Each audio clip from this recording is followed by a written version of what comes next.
play.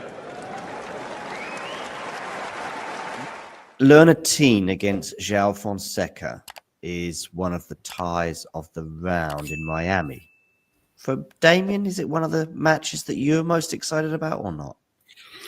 I mean, there's always some good history whenever these two play. Obviously, part of that was already 2023, that season in the Junior Slams, especially the US Open final.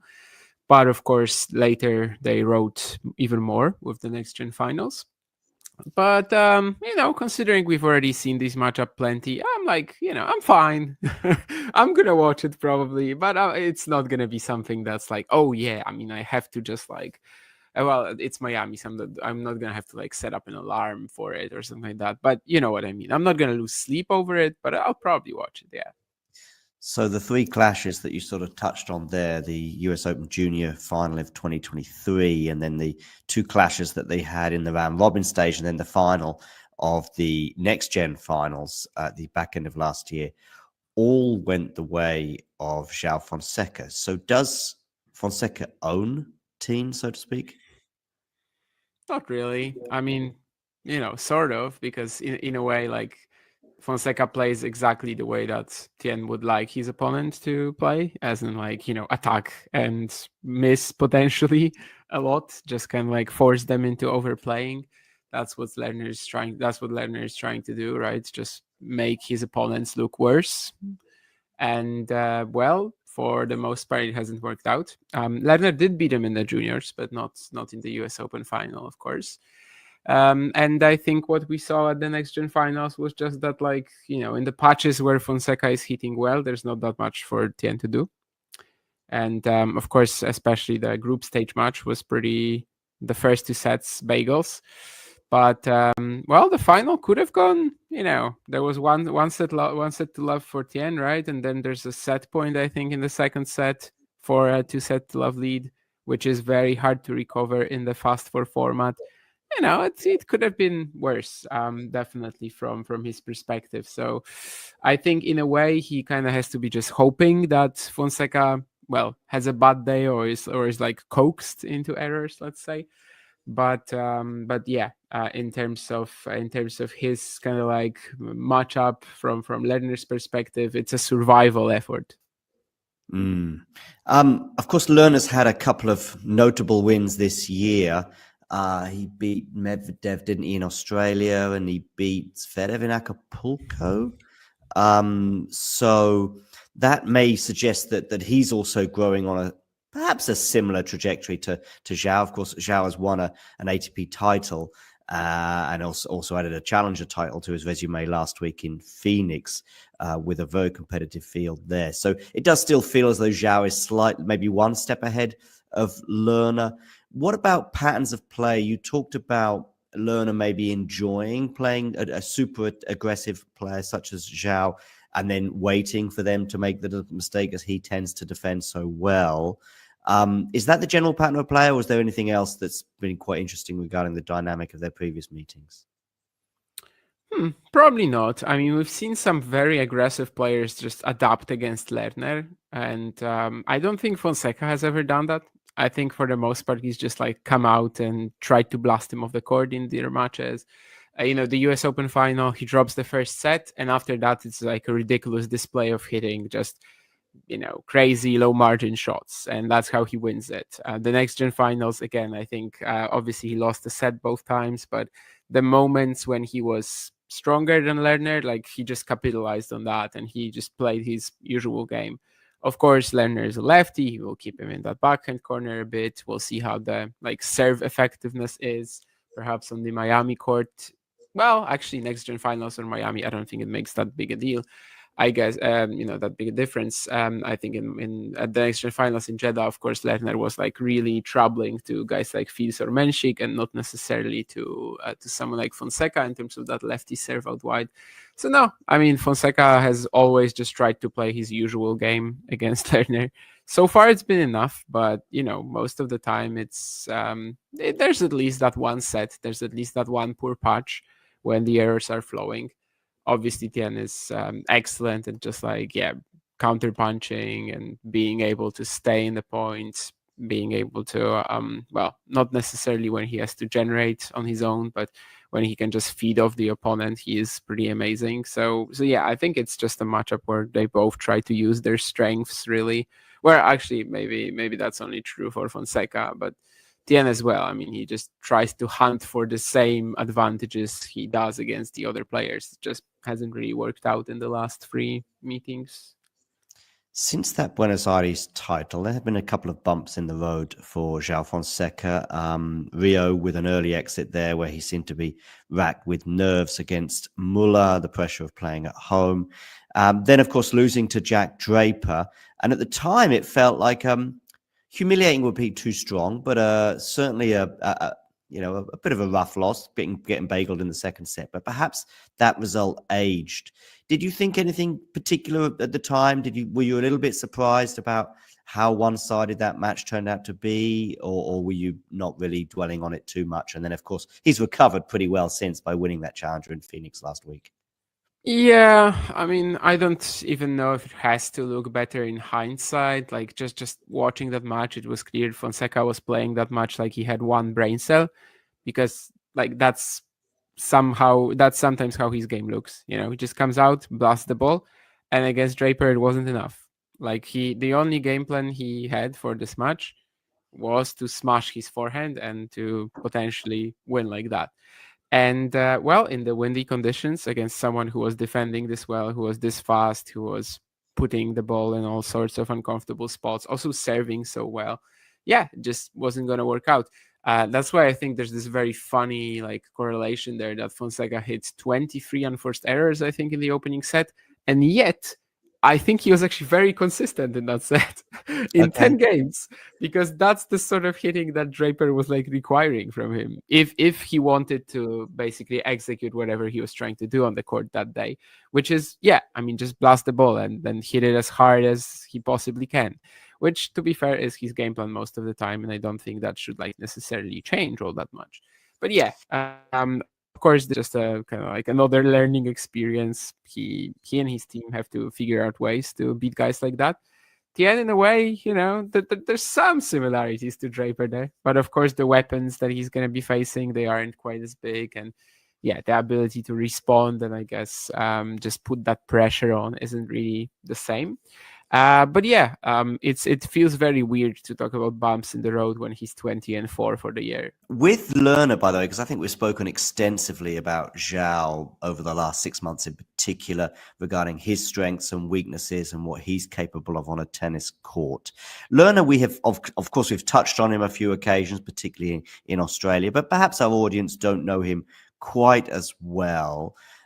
Strengths and weaknesses. Well, I think let's maybe dwell on the sort of things that maybe he either doesn't have, could have, or maybe never will have. And you mentioned weapons there. Is that something that maybe Lerner is always going to lack, or what are his strengths and weaknesses? I mean, well, that's a question that could be answered in like 20 minutes, but I do think to a certain degree that's something he's always gonna lack. I mean, if you're not like kind of like born with this natural ability to just get hit through the ball and make bigger cuts, you're probably never gonna get it. But I do think obviously he can be offensive when the opportunity presents itself, and he does have decent pop for his size, always had it. It's just not very natural for him to dictate, to generate pace. Then you've got him involved in all these chess matches with like Medvedev, for example. And, when he's playing someone like that, that's good.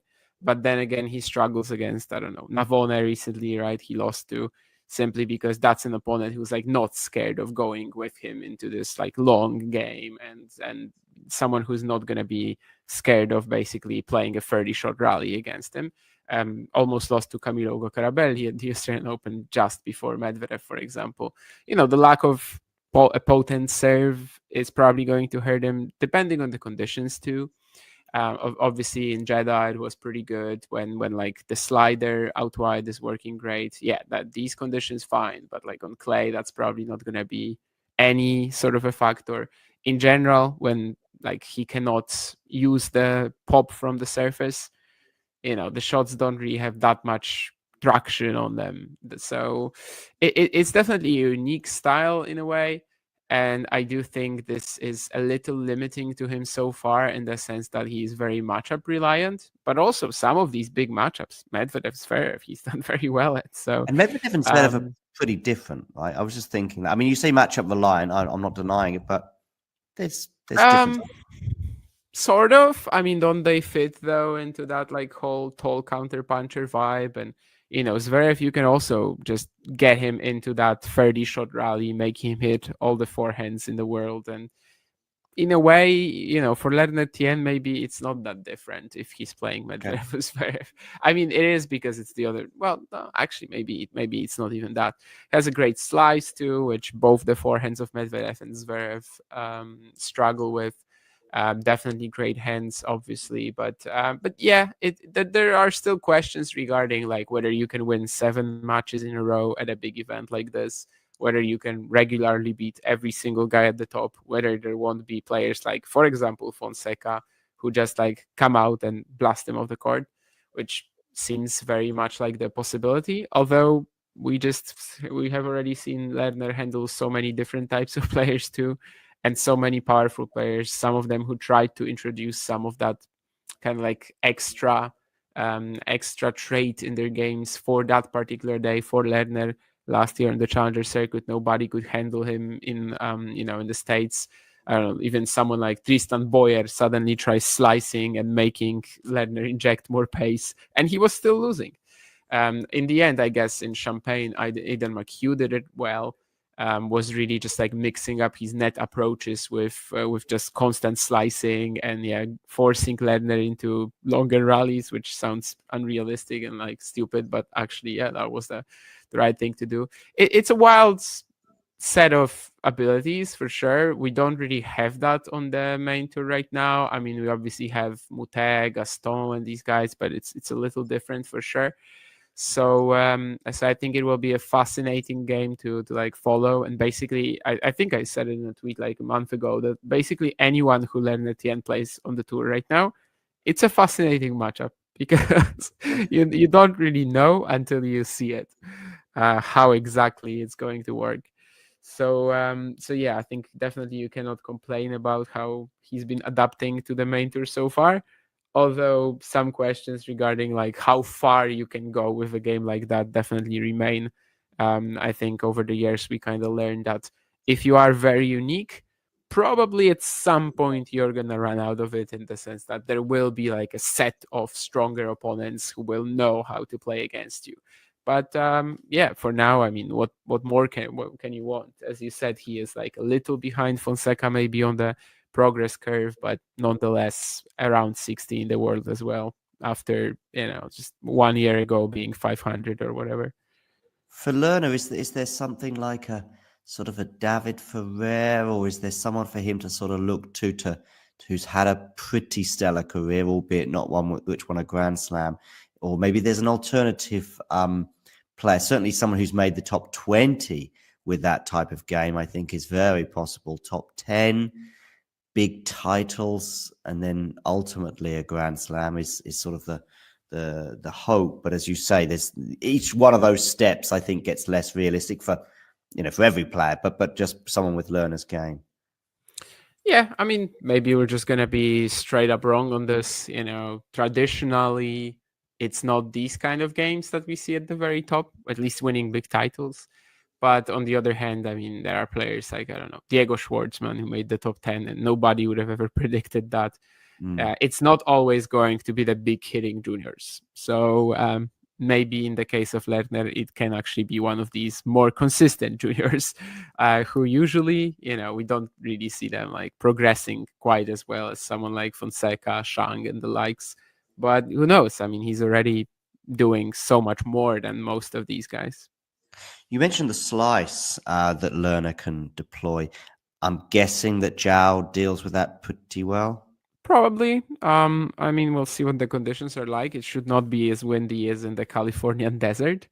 Well, the next gen finals, both appearances, that was indoors, which probably helps with that, but at the same time, I guess it must have made dealing with the Lerner serve a little more tricky, and just in general, his ball sliding more. So I don't know. It's tough to compare, I suppose, between the conditions, but I think you should be pretty fine handling the slice. Yeah.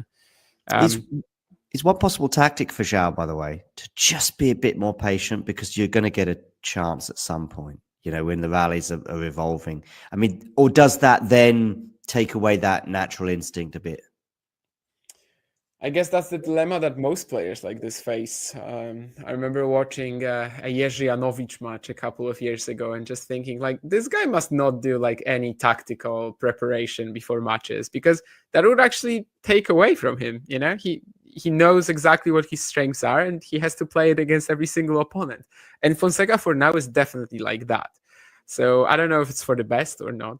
But yeah, maybe not the slice, but maybe like the height variation could be something that Tien can definitely look for here. But yeah, it feels like a matchup where he has to rely on Joao being just a bit of a mess, which he is on and off, I guess. Yeah.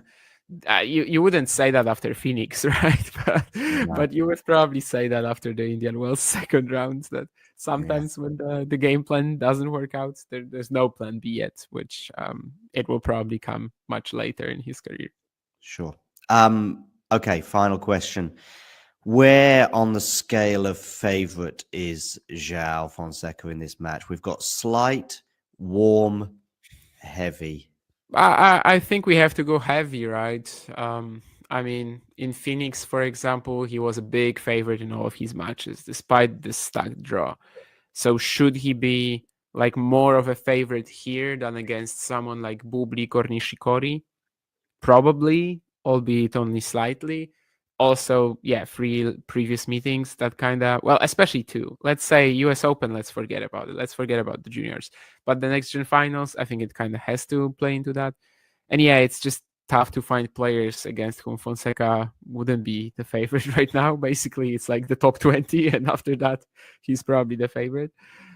Which might be wrong. I mean, maybe people are just going a bit wild, but who knows? But yeah, I mean, if we're comparing that to how much of a favorite he was against guys like Nishikori or Bublik last week, I think has to be at least that. So pretty heavy. That was great to hear that preview of the match between Lerner, Tien, and Joao Fonseca. And if you're wondering what this little thing is, well, let me tell you now, whether it be tea, coffee, or merely water, it tastes so much better from a talking tennis mug. And you know what?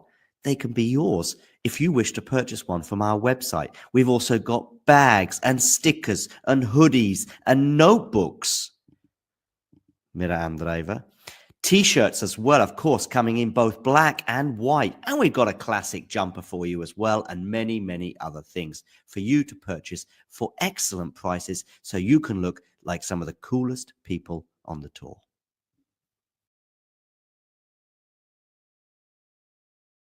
One of the ties of the round in Miami. For Damien, is it one of the matches that you're most excited about or not? I mean, there's always some good history whenever these two play. Obviously, part of that was already 2023, that season in the Junior Slams, especially the US Open final. But of course, later they wrote even more with the next gen finals. But considering we've already seen this matchup plenty, I'm like, I'm fine.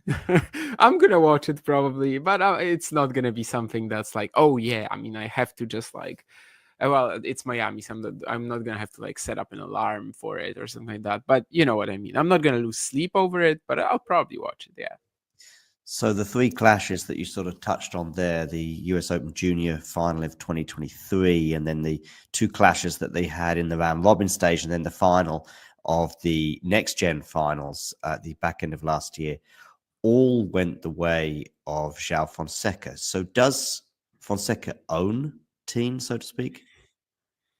Not really. I mean, sort of, because in a way, like, Fonseca plays exactly the way that Tien would like his opponent to play, as in like, attack and miss potentially a lot, just kind of like force them into overplaying.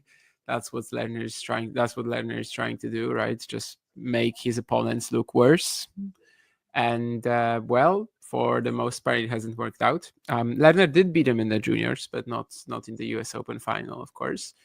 And I think what we saw at the next gen finals was just that, like, in the patches where Fonseca is hitting well, there's not that much for Tien to do. And of course, especially the group stage match was the first two sets bagels. But well, the final could have gone. There was one set to love for Tien, right? And then there's a set point, I think, in the second set for a 2-set to love lead, which is very hard to recover in the fast four format. It could have been worse, definitely from his perspective. So I think in a way he kind of has to be just hoping that Fonseca, well, has a bad day or is like coaxed into errors, let's say. But yeah, in terms of his kind of like matchup from Lerner's perspective, it's a survival effort. Of course, Lerner's had a couple of notable wins this year. He beat Medvedev, didn't he, in Australia, and he beat Zverev in Acapulco. So that may suggest that he's also growing on perhaps a similar trajectory to Joao. Of course, Joao has won an ATP title and also added a challenger title to his resume last week in Phoenix with a very competitive field there. So it does still feel as though Joao is maybe one step ahead of Lerner. What about patterns of play? You talked about Lerner maybe enjoying playing a super aggressive player such as Joao and then waiting for them to make the mistake as he tends to defend so well. Is that the general pattern of play, or is there anything else that's been quite interesting regarding the dynamic of their previous meetings? Probably not. I mean, we've seen some very aggressive players just adapt against Lerner, and I don't think Fonseca has ever done that. I think for the most part, he's just like come out and tried to blast him off the court in their matches. The US Open final, he drops the first set, and after that, it's like a ridiculous display of hitting just crazy low margin shots, and that's how he wins it. The next gen finals, again, I think obviously he lost the set both times, but the moments when he was stronger than Lerner, like he just capitalized on that and he just played his usual game. Of course, Lerner is a lefty. He will keep him in that backhand corner a bit. We'll see how the serve effectiveness is, perhaps on the Miami court. Well, actually, next gen finals or Miami, I don't think it makes that big a deal. I guess that big a difference. I think in at the next gen finals in Jeddah, of course, Lerner was like really troubling to guys like Fils or Menchik, and not necessarily to someone like Fonseca in terms of that lefty serve out wide. So no, I mean Fonseca has always just tried to play his usual game against Lerner. So far, it's been enough, but most of the time, it's there's at least that one set, there's at least that one poor patch when the errors are flowing. Obviously, Tien is excellent and just like, counter punching and being able to stay in the points, being able to, well, not necessarily when he has to generate on his own, but when he can just feed off the opponent, he is pretty amazing. So yeah, I think it's just a matchup where they both try to use their strengths really. Where actually, maybe that's only true for Fonseca, but Tien as well. I mean, he just tries to hunt for the same advantages he does against the other players. It just hasn't really worked out in the last 3 meetings. Since that Buenos Aires title, there have been a couple of bumps in the road for Joao Fonseca. Rio with an early exit there where he seemed to be racked with nerves against Muller, the pressure of playing at home. Then, of course, losing to Jack Draper. And at the time, it felt like humiliating would be too strong, but certainly a bit of a rough loss, getting bageled in the second set. But perhaps that result aged. Did you think anything particular at the time? Were you a little bit surprised about how one-sided that match turned out to be, or were you not really dwelling on it too much? And then, of course, he's recovered pretty well since by winning that challenger in Phoenix last week. Yeah, I mean, I don't even know if it has to look better in hindsight. Like just watching that match, it was clear Fonseca was playing that match like he had one brain cell, because like that's sometimes how his game looks. He just comes out, blasts the ball, and against Draper it wasn't enough. Like the only game plan he had for this match was to smash his forehand and to potentially win like that. And well, in the windy conditions against someone who was defending this well, who was this fast, who was putting the ball in all sorts of uncomfortable spots, also serving so well, yeah, it just wasn't going to work out. That's why I think there's this very funny like correlation there that Fonseca hits 23 unforced errors, I think, in the opening set, and yet I think he was actually very consistent in that set in Okay. 10 games, because that's the sort of hitting that Draper was like requiring from him if he wanted to basically execute whatever he was trying to do on the court that day, which is, yeah, I mean, just blast the ball and then hit it as hard as he possibly can, which, to be fair, is his game plan most of the time, and I don't think that should like necessarily change all that much. But yeah, of course, just a kind of like another learning experience. He and his team have to figure out ways to beat guys like that. Tien, in a way, there's some similarities to Draper there, but of course, the weapons that he's going to be facing, they aren't quite as big, and yeah, the ability to respond and I guess just put that pressure on isn't really the same. But yeah, it feels very weird to talk about bumps in the road when he's 20-4 for the year. With Lerner, by the way, because I think we've spoken extensively about Joao over the last 6 months in particular regarding his strengths and weaknesses and what he's capable of on a tennis court. Lerner, we have, of course, we've touched on him a few occasions, particularly in Australia, but perhaps our audience don't know him quite as well.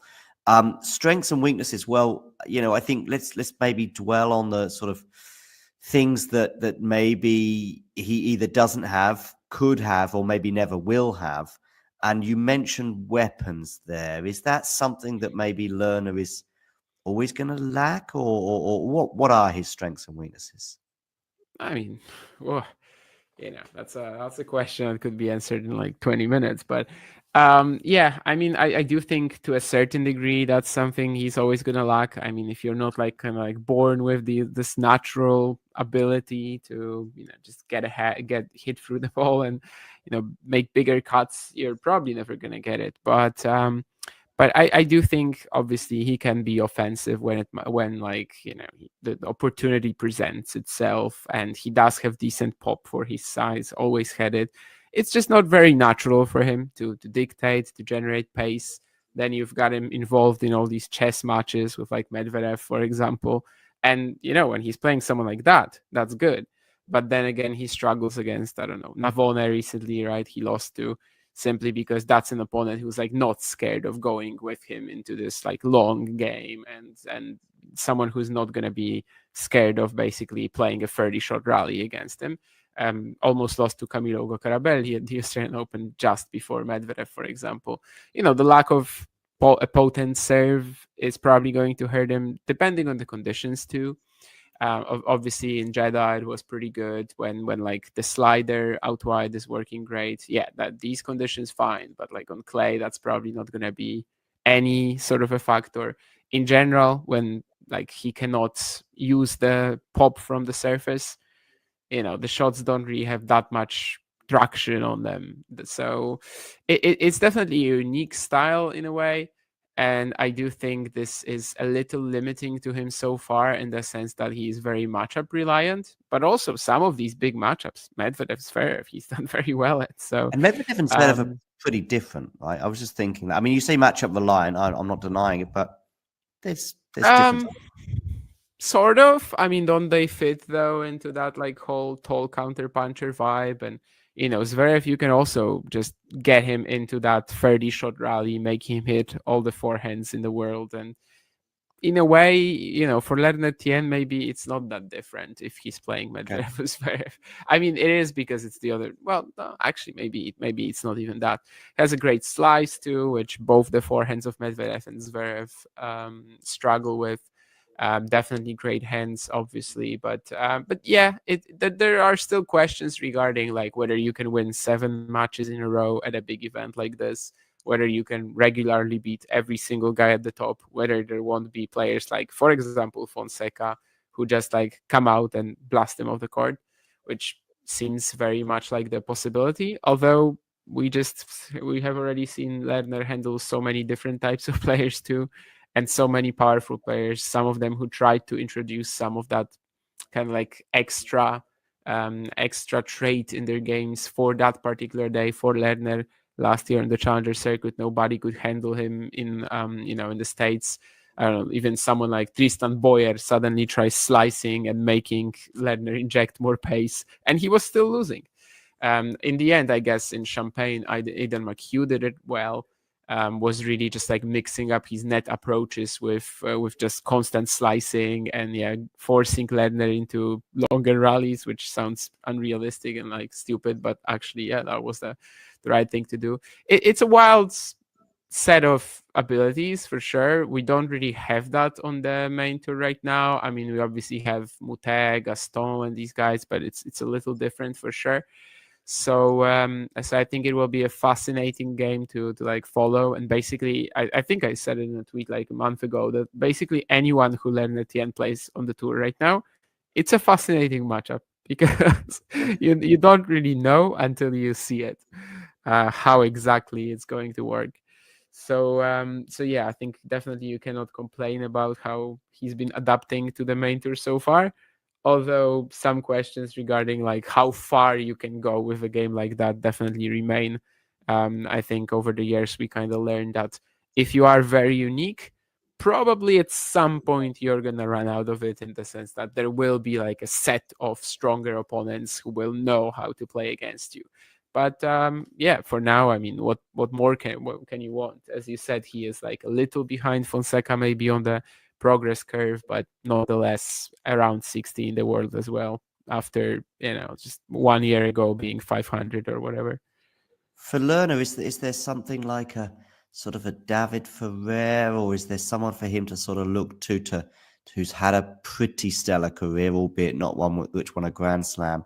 Or maybe there's an alternative player, certainly someone who's made the top 20 with that type of game, I think is very possible. Top 10, big titles, and then ultimately a Grand Slam is sort of the hope. But as you say, there's each one of those steps I think gets less realistic for every player, but just someone with Lerner's game. Yeah, I mean, maybe we're just gonna be straight up wrong on this. Traditionally, it's not these kind of games that we see at the very top, at least winning big titles. But on the other hand, I mean, there are players like, I don't know, Diego Schwartzman, who made the top 10, and nobody would have ever predicted that. It's not always going to be the big hitting juniors. So maybe in the case of Lerner, it can actually be one of these more consistent juniors who usually, we don't really see them like progressing quite as well as someone like Fonseca, Shang, and the likes. But who knows? I mean, he's already doing so much more than most of these guys. You mentioned the slice that Lerner can deploy. I'm guessing that Joao deals with that pretty well. Probably. I mean, we'll see what the conditions are like. It should not be as windy as in the Californian desert. Well, the next gen finals, both appearances, that was indoors, which probably helps with that. But at the same time, I guess it must have made dealing with the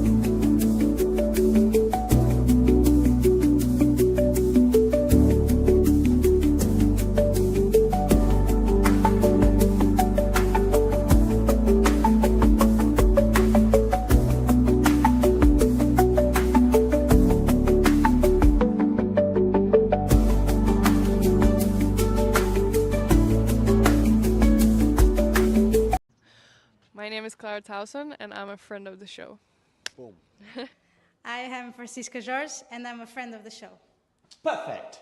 Hi, my name is Susan Leemans, and I'm a friend of the show. Boom. Yeah. My name is Zainab Sammaz, and I'm a friend of the show. Boom. Hey guys, my name is Sasha Vickery, and I'm a friend of the show. Boom. Hi, my name is Lloyd Harris, and I'm a friend of the show. Perfect. Hi, my name is Jan Faria, and I'm a friend of the show. Boom. Yes. Take one. Well done. Hi, my name is Jasmine Paulini, and I'm a friend of the show. Wow, Jasmine, you got it in one time. Ready? Play.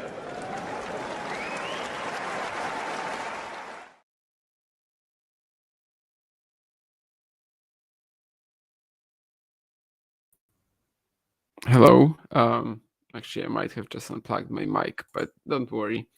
everything will be fine in a second.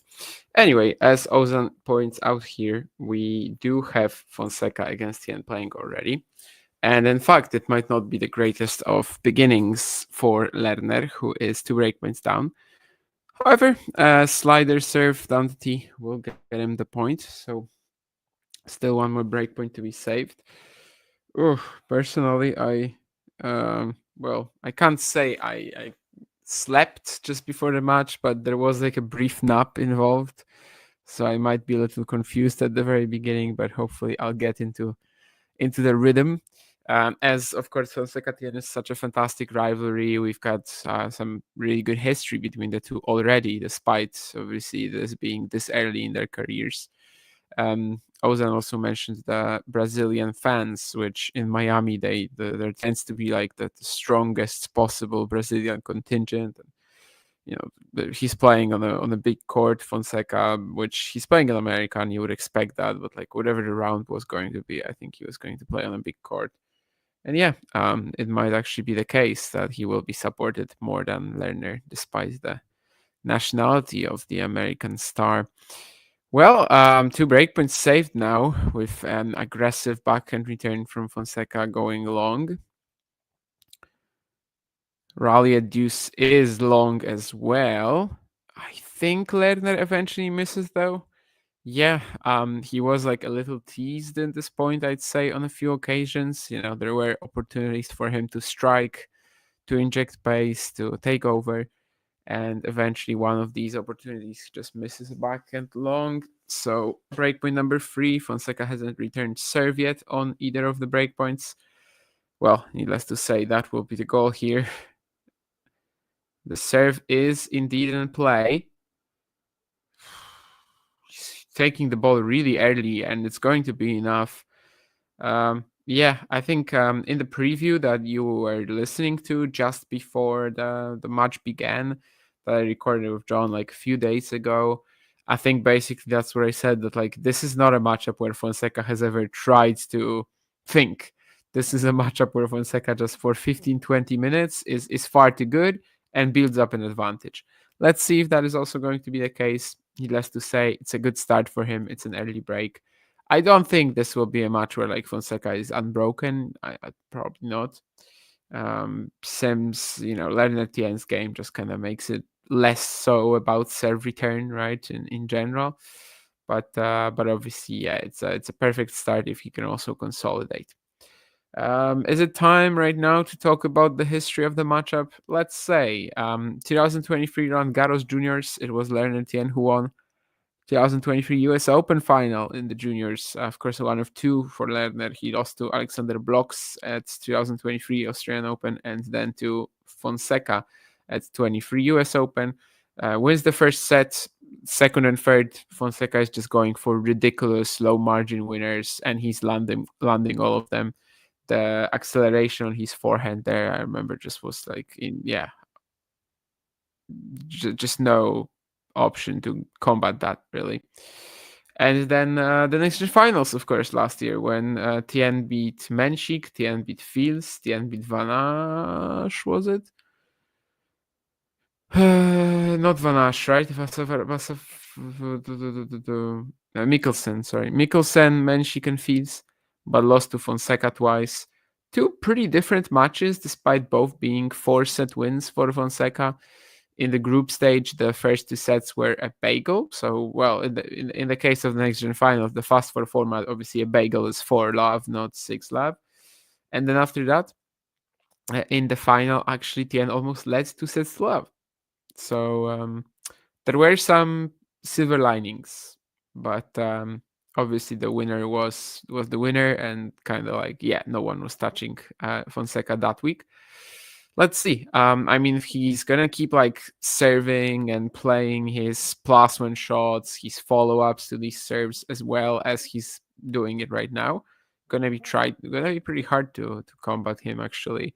The drop shot on the second point was very strong. He misses a +1 forehand on the third, but fourth was spot on, and fifth, Jesus Christ, again I mean, this is just a put away shot, but it's a pistol, it's a cannon, that forehand again.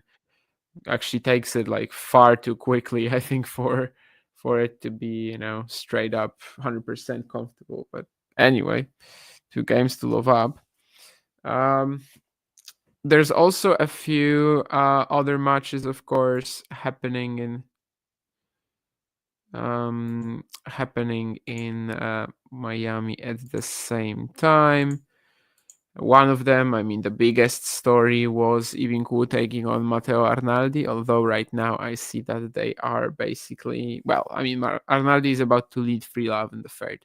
If there's a player alongside someone like Fonseca and the likes who can just kind of like not play for half a year and then show up and be amazing, like Ivinku definitely is in that conversation. So yeah, it's been a great showing, but well, we'll see if he still has one more sort of like addition to his gas tank or not. Anyway, Fonseca outplaying Tien here in this longer exchange. Some pretty good angles at use. It's kind of interesting because like if this is how the first set keeps going, like again, it's not really a matchup where Fonseca is doing anything special. He's just taking the ball so early, hitting it with 250 kilometers an hour in every shot. And so far, it's also going in, which, if you remember the match against Draper in Indian Wells, it's kind of the opposite of that happened. Of course, the defense, I guess, of Jack is with a heavier, stronger ball than the one of Lerner. But yeah, I mean, it can also crumble at any point, right? I think it's something that I maybe hinted at as well in the preview of, I don't remember. Anyway, I was definitely talking about it at some point on one of the streams. That for Fonseca, I think he's a very easy player to just say, "Oh yeah, fantastic! Keep doing what you're doing. What a great job!" If he's hitting well and if everything is clicking, right?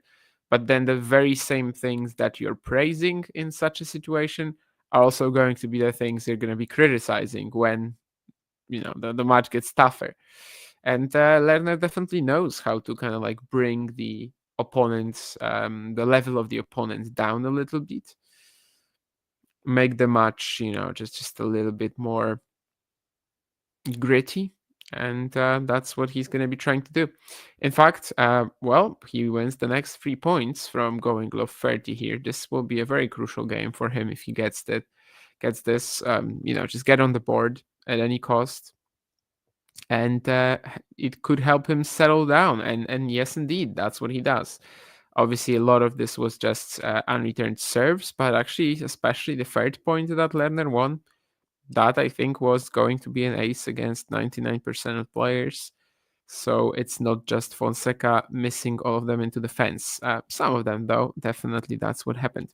So he keeps himself within touching distance, Tien, and this, as the set progresses, this game might actually become more and more important if this is what allows him to just kind of get into the match and not fall behind too quickly. Of course, the next gen finals, the group stage match would be an example where against Fonseca he just kind of fell behind too quickly, and even though the next 2 sets after the first 2 were pretty close, yeah, I mean, by that point it was not enough. Also, the women are playing as well. Kasatkina Baptiste started in the third set, very deep, 5-3 in the third as well for Maria Sakkari against Lucia Bronzetti. We've got 3 more matches there coming up. Beatrice Halat-Maja against Linda Fruhvirtova, Naomi Osaka, Ludmila Samsonova, which is a match I did a watch-along for a couple of years back in Madrid. Sorana Kirstea is facing Daniel Collins. So Collins, of course, the defending champion. And also, for the men, we've got basically everybody on the court now.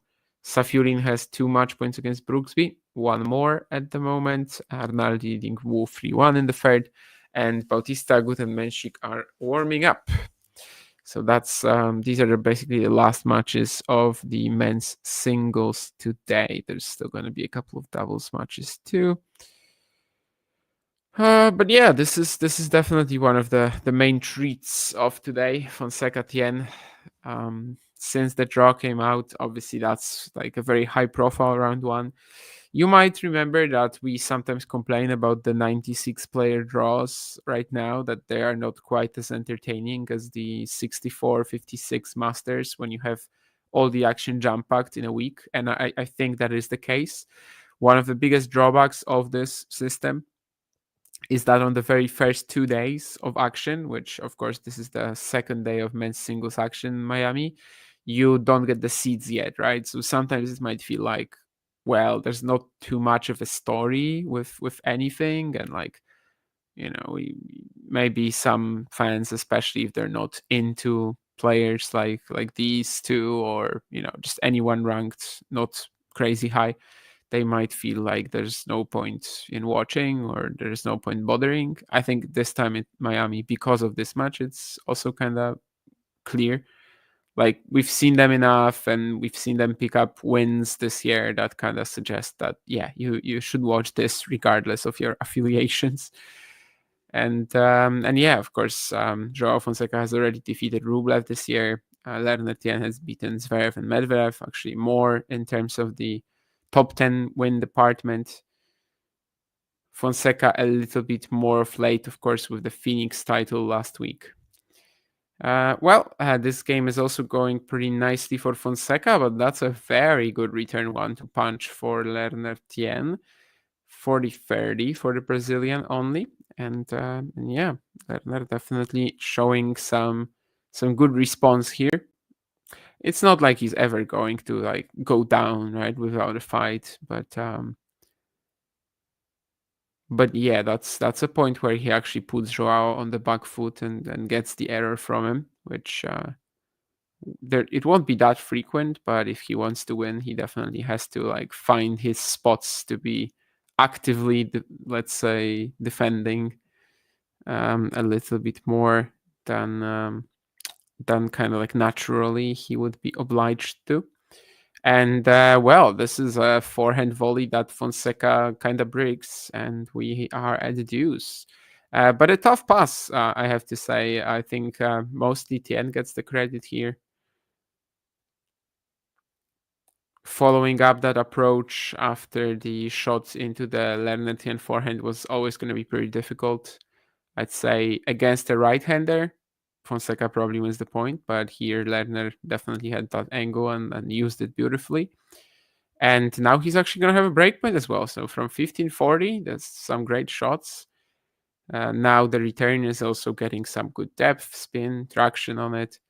And Fonseca is going to miss the +1 forehand. So yeah, break point. Let's see.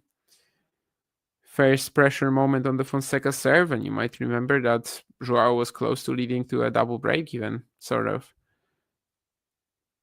I think he just misses the first serve as well.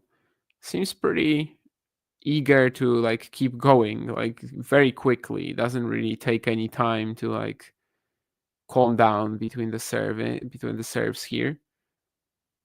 He will be hitting off that Tien slice here. Oh my god. I think this time he landed the volley, but yeah, the way he took that slice and hammered it down the line, that was pretty insane. The volley, honestly, was very reminiscent of the previous one he missed in this game.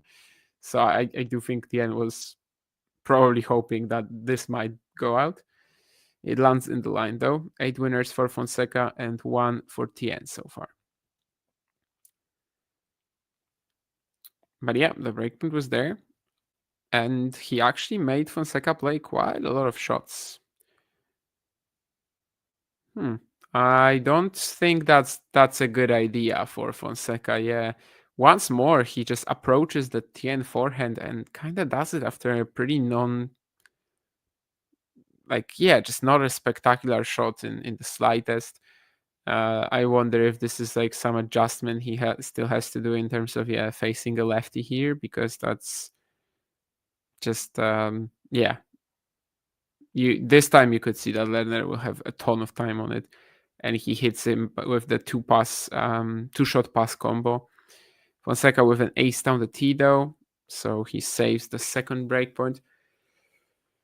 20-4 for the year. Fonseca, of course, 5 matches last week. Let's see what the stamina is like as well too. as well. Sorry. Ooh. Oh, that's long. Okay, never mind. I thought he hit another ace down the tee. So second serve, he's been hunting his spots on the second serve pretty aggressively for the most part. This one was more about the kick, but yeah, definitely not like I would be surprised if he ends the match with 0 double faults. Let's just say that if he keeps trying like this. Nonetheless, it's a very deep backhand cross court from Tien, and he's gonna have a third breakpoint. So yeah, this game is kind of like rising in importance by the minute.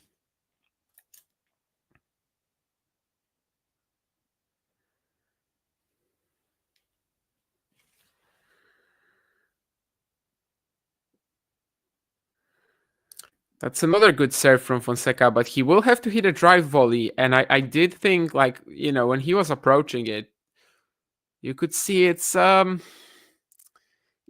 going to be as comfortable as it should be from this position. Letting it bounce could have been the idea, but no, he just dumps it into the net. So we've got 2 games all, and that's a reaction from the at the end. That's making sure that the first set just doesn't go away that quickly, and now it feels like we definitely have a match on our hands.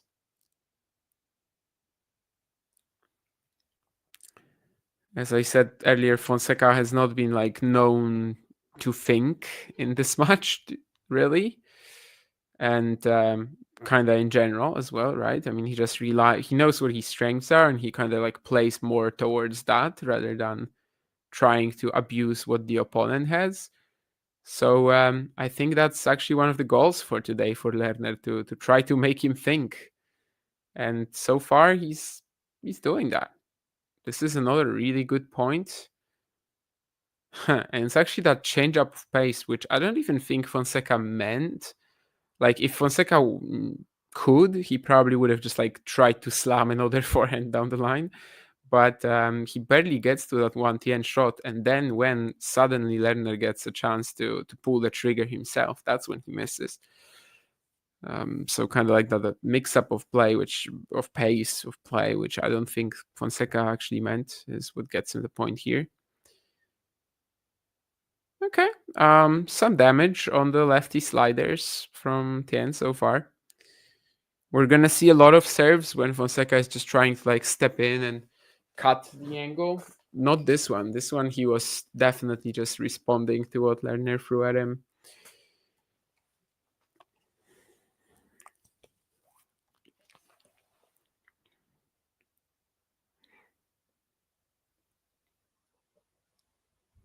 Serve and volley approach from the American, though. Not sure we'll see a ton of that, to be honest. Especially Deuce side here. Kind of a kamikaze play, and then it does not work out at all.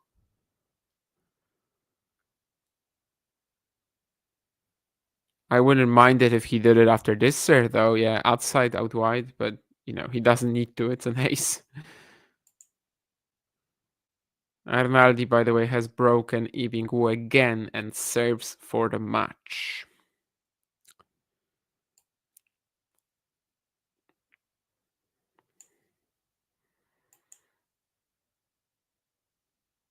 Who takes this point? There's some scrambling from Fonseca here, and I think Tien will overplay this shot. Yeah.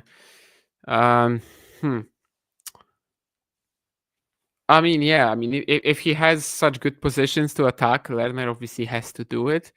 But the ball was pretty uncomfortable next to the net, and it's not really where he feels the most natural. So yeah, one more breakpoint for Fonseca here. Again, the slider out wide is just gonna be not killing him, but setting up Lerner nicely. But now they're playing a point. The redirection skills are coming into play, and Tien hits a ridiculous passing shot. Yeah. I mean, Fonseca just slammed the forehand cross court, and Lerner is like taking it down the line with the backhand like it's nothing. That's one thing. And then finally, we have a decent approach from Fonseca, but there's nothing you can do against this pass. I mean, it's just nothing you can, yeah.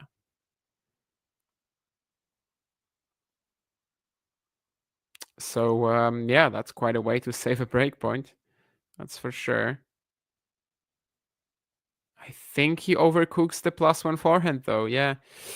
This game is just such a nice depiction of Lerner Tien's playstyle, to be honest. Just ridiculous defensive gets. The sliders out wide are doing so much damage. He's won every single point on the outside so far, lost every single point on the deuce side. And now a second breakpoint for Fonseca as Tien tries to go for the same serve, misses it though. And now a second serve return. You know, the Brazilian will be gunning after this one. But no, he gets surprised by the serve at the body. Good call from the young American.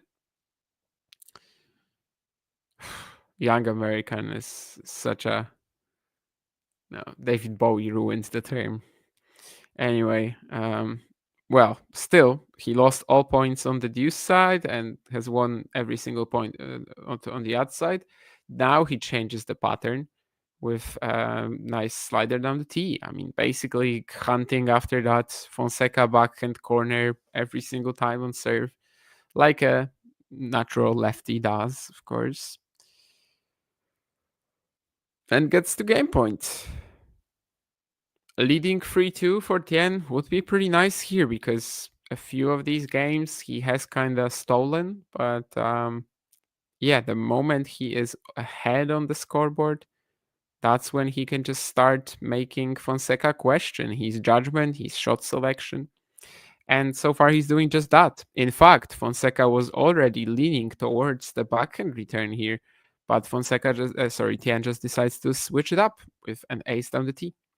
So yeah, 24 minutes in, feels like we do have a match on our hands, and then that's pretty clear. Ibingu just broke back with the third set, obviously. Still heavily favoring Arnaldi for now. 5-2 up, but who knows? Maybe there's some magic there left. And Menchik is up an early break on Roberto Bautista Agut.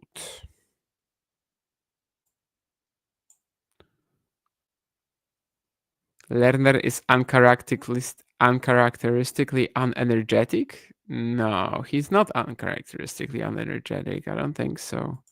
I mean, he's always like this, no? I don't think his attitude today is any different. He I don't know. I don't see any differences in his usual approach. You doing any watch alongs tomorrow, mate? I haven't thought of that, to be honest. Haven't looked at the schedule. Maybe, but yeah, I still cannot tell you at this point in time. Grigor against China, yeah. At any point in 2000 and at any point in 23 or 24, I would have said, yeah. I mean, that's not a match, right? I mean, Dimitrov just is gonna clean up so easily. But now Dimitrov is vulnerable AF, and I don't know if I actually trust him to defeat Federico China. In fact, China against Comesania had such a nice time. Fran not really like attacking him or anything, and China just plays his game. Grigor, if he's not exactly in top shape, he might also have some options there, just in the sense that Grigor will be, hanging back with the slice and trying to maybe win the points athletically and stuff like that. But like, that's okay for a youngster, right? That's something you can handle. That's something you're probably gonna lose to if the opponent is in top shape. But that's again something where like China will not be pressured too much and will actually be able to show his talent. So we'll see. But yeah, Grigor is vulnerable right now. So Mboko against Badosa. Now that's a match as well tomorrow, obviously. Nice return here from Tien. Lots of topspin into the backhand corner of Fonseca. Joao trying to take it very early, again failing.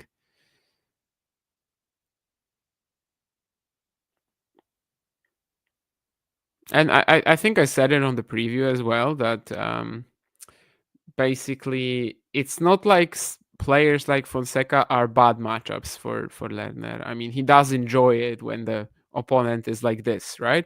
When the opponent is just like straight up trying to full power through him. So It's just more about the quality of this 15-20 minutes patches of Fonseca that made him lose the previous matches. But I think especially the US Open final in 23, like that kind of should have been Lerner's. I don't think it was like a earned win for Fonseca in the sense that he adjusted anything after the opening set. It's just, the ridiculous shots that he was attempting throughout the first set were going in suddenly. Kind of less so at the next gen finals. At the next gen finals, it felt like Fonseca is actually, just a class ahead above the field. So far, of course, not really the case in this match. This has been even as it gets, as even as it gets. 4 points to love as well. Interesting that in the points won, rallies over 9 shots stat for Fonseca. Usually, you'd expect that to be going to Lerner's. To Lerner. And ace down the tee. So there was one nice return here from Tien, but he wasn't able to produce much. Almost half an hour of action, 3 games all. That's what we want to see.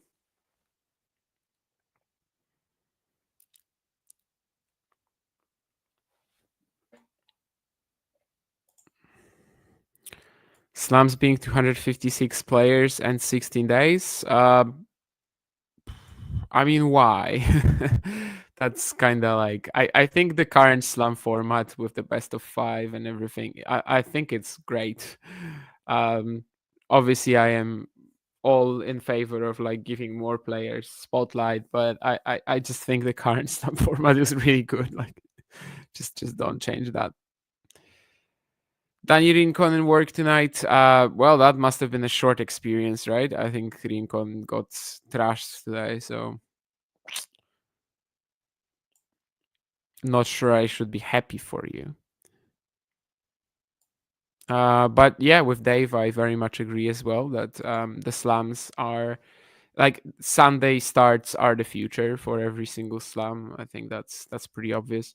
I've seen some comments during like the Australian Open that people hated, but I didn't feel like there was. I'm not saying it was like the general consensus. I'm saying I saw a few people who said that like, no, this is horrible. Why are they adopting the French Open system? And I was just looking at that, and I don't feel like there was any actual argument formulated. Like, I think it was actually, I don't like it, so I don't like it. But I literally don't see anyone who is hurt by the fact that a slam starts a day earlier. 2 days, yeah. I mean, now that comes into, the events of the previous week will be hampered, and it just creates a bit more of like scheduling conflicts, right? But in terms of starting on a Sunday, yeah, I mean, it's totally obvious, right?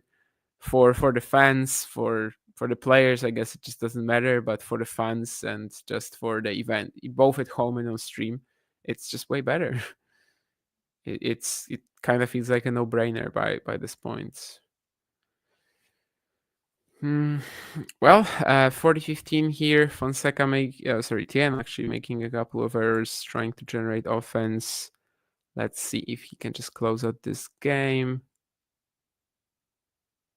Yeah, Dave was also talking about what I said earlier about like Fonseca playing approaches like against the righty rather than doing that. But I'm kind of sympathetic towards that. I actually played a lefty today in a table tennis match, and I felt like for the first set I was doing that too. Just going down the line with the forehand and just feeling so safe, and then it suddenly gets crashed, and just you're like, oh yeah, okay, the guy has different reach than I expect on that side. Anyway, forehand down the line from Tien, it's actually pretty huge here, and he claims the 7th game. Arnaldi and Wu still on, but now Matteo has the second chance. Yeah, Frila, that's always the case, right? With the Brazilians, I think by this point we do expect that. And well, it's not quite like Watanuki Tiafoe in Indian Wells when we were a bit surprised by that. But this time, yeah, I mean the fans from Brazil are amazing in Miami. Apparently, they're like, I don't know, half the tournament's attendance.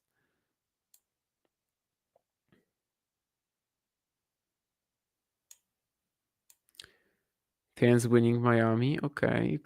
Let's see if he wins this match, but he's definitely doing okay. Who's winning Miami, people? I mean, it's very clear, I think, that Carlos Alcaraz has the best draw. Now, does that mean he'll win? I don't know, but I don't really know who he loses to before like the semifinals. So, needless to say, statistically, that puts him ahead of the rest.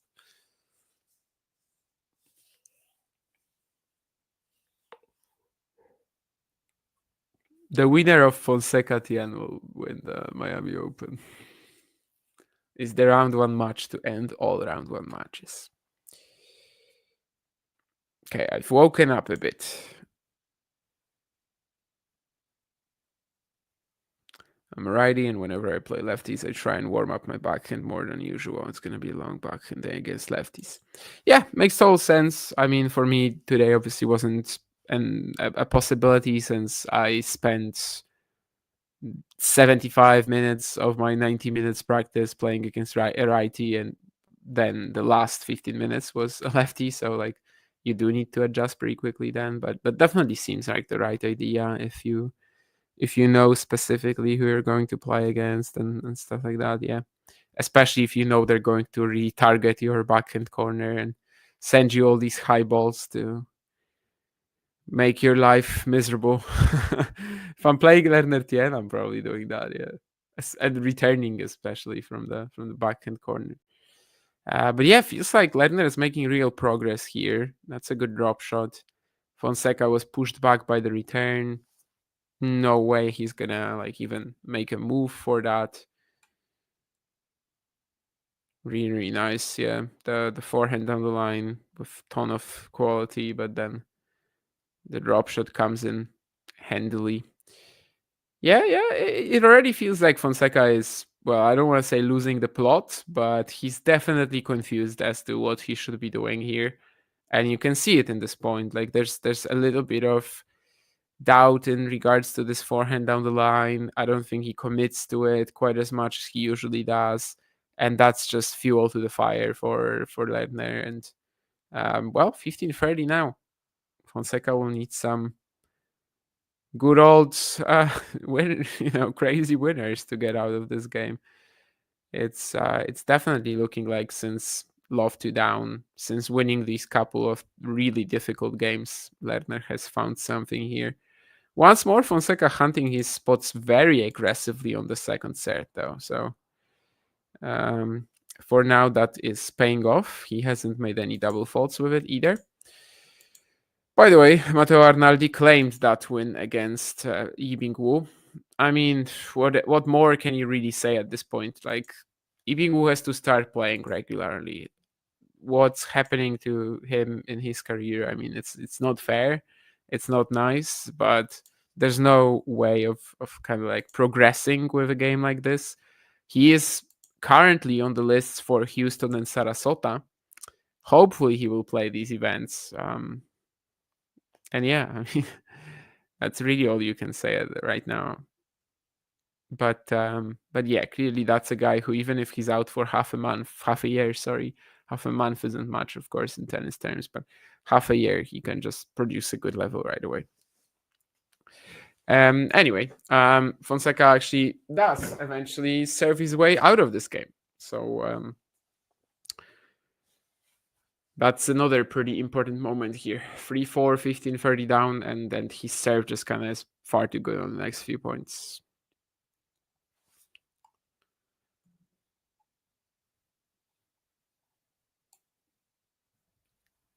Baptiste defeated Kasatkina in the meantime, and Sakkari beat Bronzetti. Is Jack playing the Miami Open? Yes. If you mean Jack Draper, which I'm assuming you do, yes. He could face Popirin in the third round, I believe. Would have to check his second round opponent. But have you ever tried watching tennis upside down?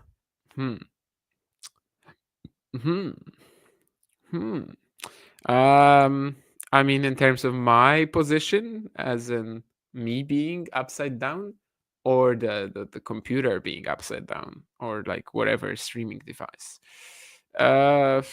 Probably not. I mean, I don't really know why I would have. seems like, I don't know, if your stream is glitching for some reason, or like your device is glitching and you're forced to, then maybe. But no, I don't think that ever happens to me.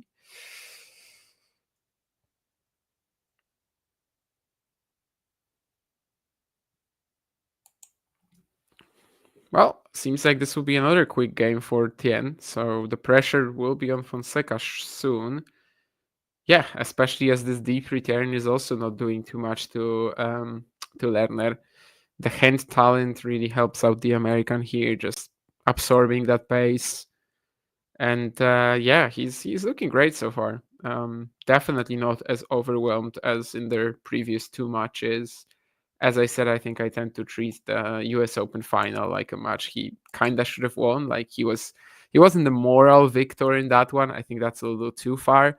But yeah, it just didn't feel like a win that Fonseca earned. He just started landing everything in. He didn't earn it, at least in the tactical sense, you know.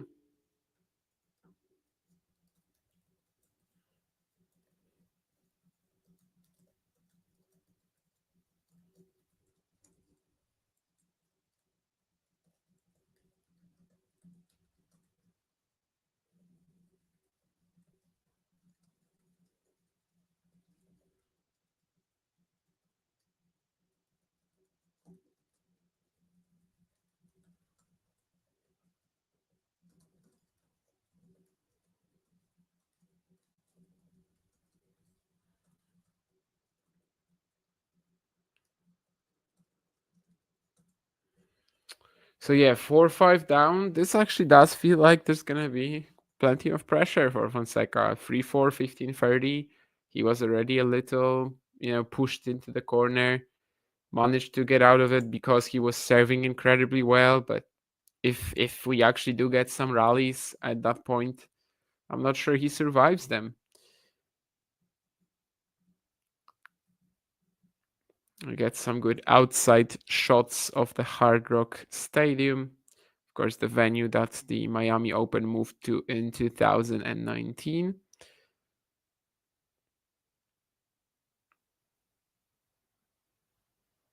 Oh my, if this went in from Tien, that would have been the most ridiculous shot I've ever seen. Wasn't that far off. Maybe this feels like Fonseca switching up his patterns a bit in terms of the lefty-righty department. I mean, I'd like to see a bit more for confirmation, but it felt to me like that +1 forehand usually goes into the forehand corner. And, oh, actually, yeah, maybe the confirmation isn't quite there, because now he's getting wrecked by another forehand pass from Tien. Yeah, approaching the forehand so far doesn't seem to be the play. Not that Tien didn't hit a ridiculous backhand passing shot winner a few games back, but yeah, I mean, that was just too good. There's nothing you can do about that. Here, you're just letting him burn you, basically. 30-15 for Fonseca. With a pretty big serve, just landing after outside the baseline, the return for Lerner.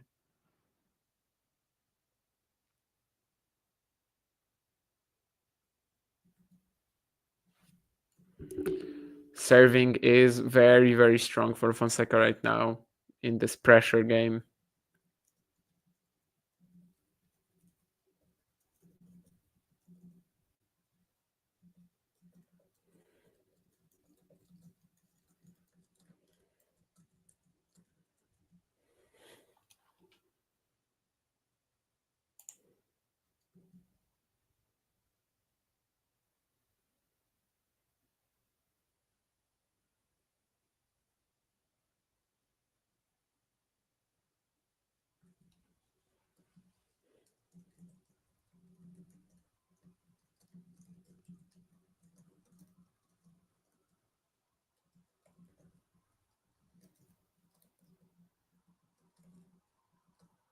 And yeah, 5 games all. So very quick, 42 minutes. I feel like we have definitely sped it up as well in the last few games.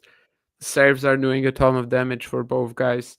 Fonseca surviving this pressure game without really getting into trouble, other than at one point where he once again approached the Tien forehand and was a little, yeah, I mean, it was just a bit too much out of position. So feels super open. Let's see.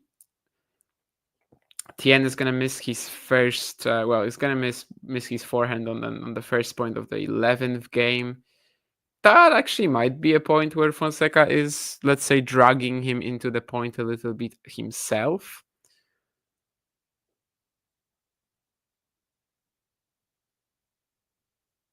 And taking advantage of the fact that it's not very comfortable for Lerner to add pace on a ball like this.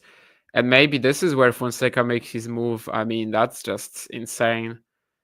This like curvy forehand down the line winner.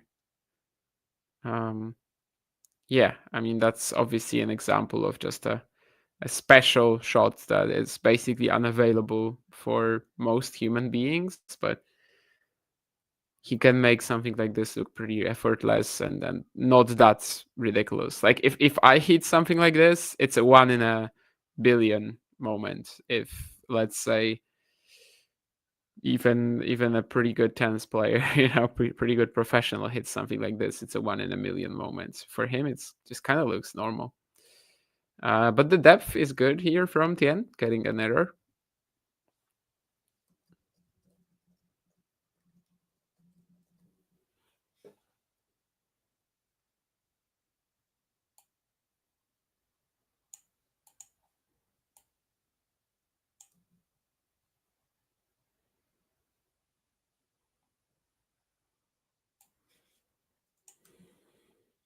Oh my. Yeah, I mean, I was speaking about the drive volley from Fonseca earlier when he should have let it bounce. Lerner did here, but it didn't really help.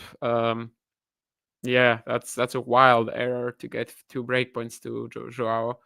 We can see from time to time they're giving us some shots of the guys in the crowd, and there's some Brazilians just going absolutely nuts. Does Fonseca find the line there with the return? I don't think so. Yeah, just out.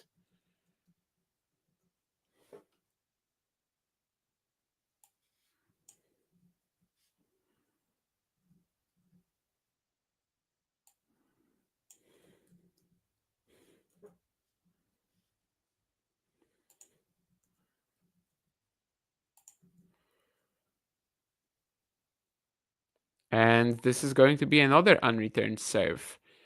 So once more, the lefty angles are coming in clutch for Lerner. Fonseca mishitting the return. Didn't go in. There was a brief chance that maybe it would. Actually, 48%. Yeah, first serves unreturned. 48% for Tien, 24 for Fonseca, which gives you an idea on like what, obviously Fonseca will want to improve on going forward. I think the 24% rate is pretty healthy for Fonseca, but for half of Lerner's first serves to go unreturned, like that's something you cannot afford for the most part against Lerner, right? You have to make that serve advantage or lack thereof count. By the way, there's going to be another breakpoint though. It's a strong return at the middle, and then Fonseca actually goes for a nice switch up in terms of the direction here. Basically has 2 options, each corner, but he decides to go middle, and it was always winning the point there. And I think he misses the block return, yeah. So once more, the first serve of Tien just barely gets returned.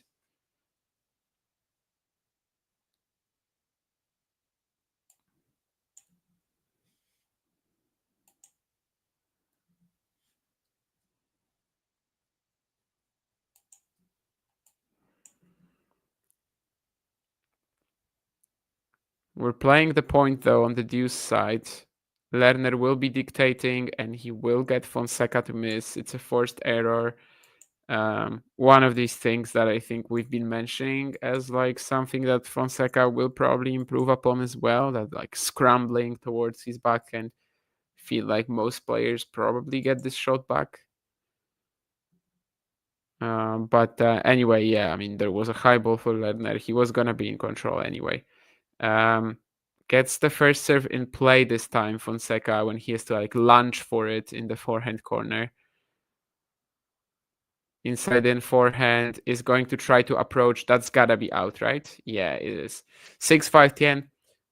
And he survives another very difficult moment. I mean, how many times can this happen, right? I mean, in terms of Lerner surviving all of these games, you kind of have to think at some point it mounts up, and then Fonseca will possibly falter due to that pressure, but we'll see.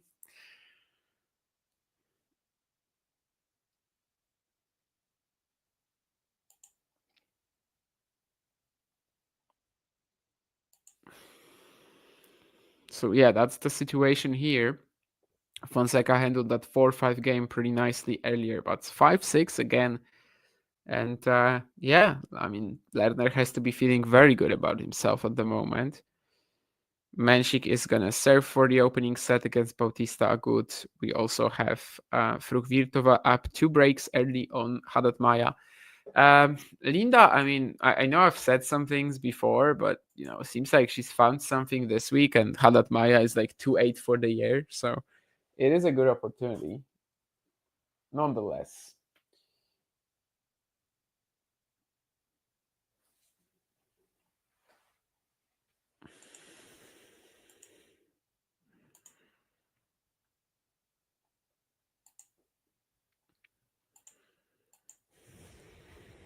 Service effective and great patience, says Dave.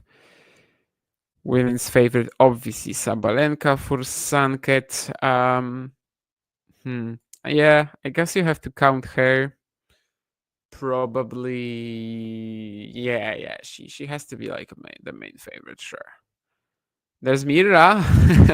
I don't know. I mean, if Mira Andreeva wins the Sunshine Double, we could all just like pack our things. You know, she's just gonna dominate the tour for the next 15 years, and I mean, I wouldn't hate it. I do like watching her play, but yeah, if she wins the Sunshine Double here, that would be ridiculous. And of course, Swiatek is, I guess, in the conversation. But do I think that Nick Kyrgios can make his comeback? I mean, physically, that's the question, of course. And what I've seen so far suggests that he is more thinking about ending it rather than making a full comeback. I think it's very likely that we've seen the best of Nick Kyrgios in that 2022 season. Like, that was kind of the answer to everybody's age-old question: how good would Nick Kyrgios be at his, you know, if he just committed to tennis? And I do think he committed fully that year, gave it a good go. Obviously, had a slam final. Almost, well, I would say almost is maybe a stretch, but he had some chances to potentially make another at the US Open. He was very consistent. He was basically playing at the top 10 level despite, well, somewhat limited schedule. And he didn't get there, of course, eventually ranking wise, but I think he was playing at the top 10 level. Yeah, a shame for him that he obviously couldn't take the final against Novak, but still the stars were aligning for him in that Wimbledon run. The fact that he didn't have to play a semi was still destroyed physically by the final. So I do think that there's not much more he could have done, really. And the US Open maybe could have been a bigger opportunity. When he defeats Medvedev, why not make the final again? Loses to Khachanov, who's been like a pretty troubling matchup for him. Obviously, Khachanov is who he's going to play in Miami as well. But yeah, it looks like just physically, he might be considering to call it quits. We'll see how that sort of like improves, but would be nice for Nick to just have a few great performances again. I don't know, just trouble a big seed in a few events from here, and who knows. Motivation wise, of course, yeah, we just don't really know how he's going to tackle this as well. And I mean, if he wants to, he could even have a career in doubles, right? Try to play with Cockmore. I mean, they won the Australian Open together. Anyway, this is going to be a tiebreak as Fonseca just sprints past that 5-6 hold. And the tiebreak starts with a lefty return down the tee. Sorry, lefty return, lefty ace down the tee. Sorry, I saw something on my phone that just got me very confused for a second. Never mind. Ooh, I think Fonseca will miss this. Yeah, it's a drop shot pass attempt, but the early mini break is for Lerner.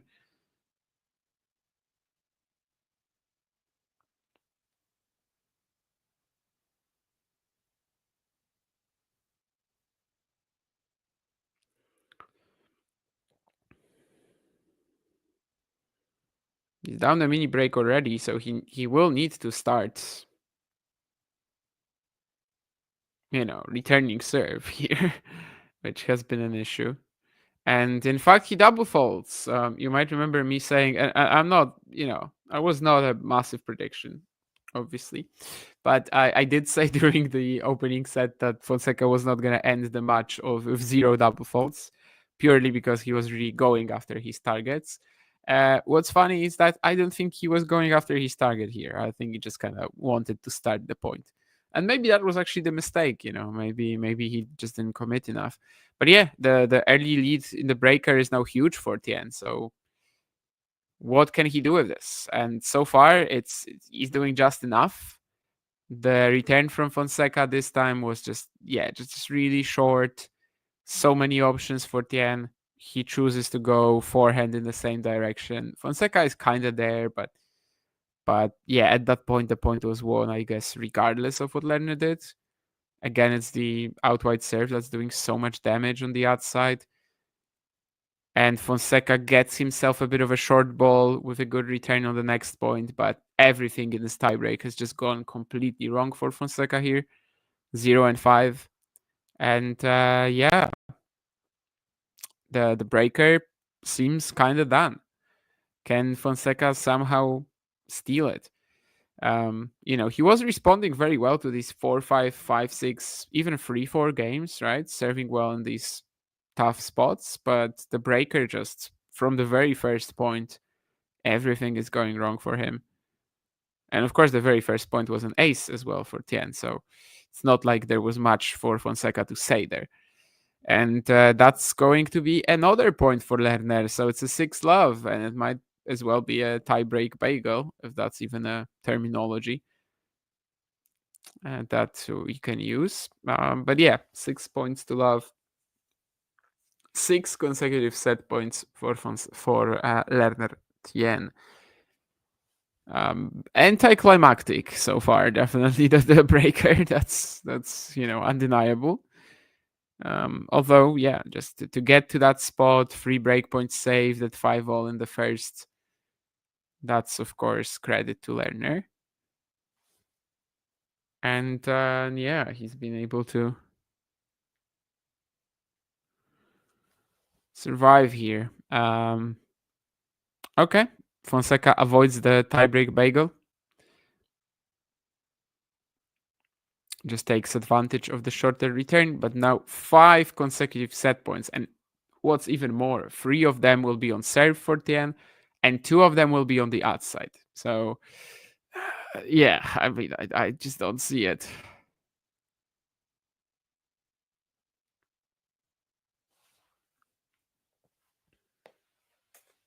Five consecutive set points is rough in the first place, but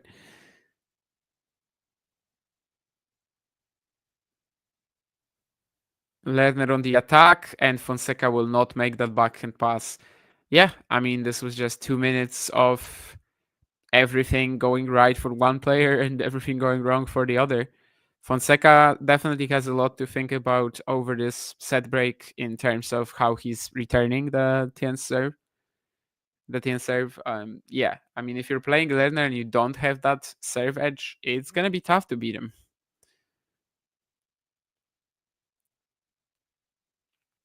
17-18 winners, unforced errors for Fonseca, 11-16 for Lerner, 46-43 total points won for the American.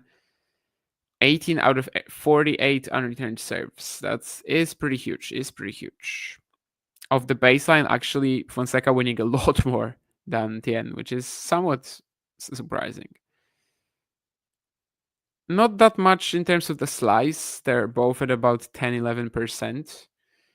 I think, yeah, it's not been a match where like Lerner is trying to necessarily neutralize Fonseca like this.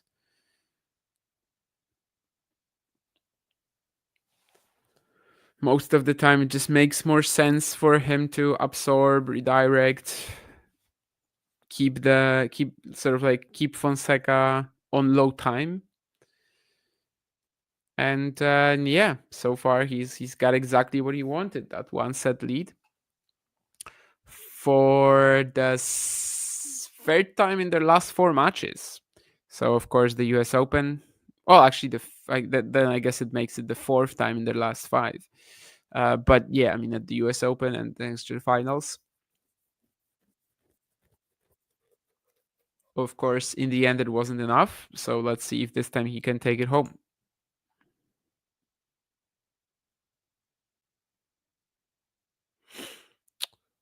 Ghost would have loved these last few Fonseca matches. I think you're forgetting about Phoenix, Sean. He did crush everybody in Phoenix last week.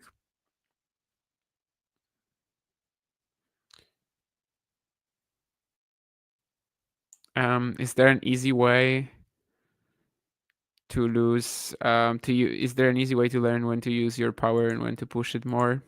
No, just gotta put in the hours really on tour. Just gotta keep playing, keep grabbing the experience, and eventually maybe it will come.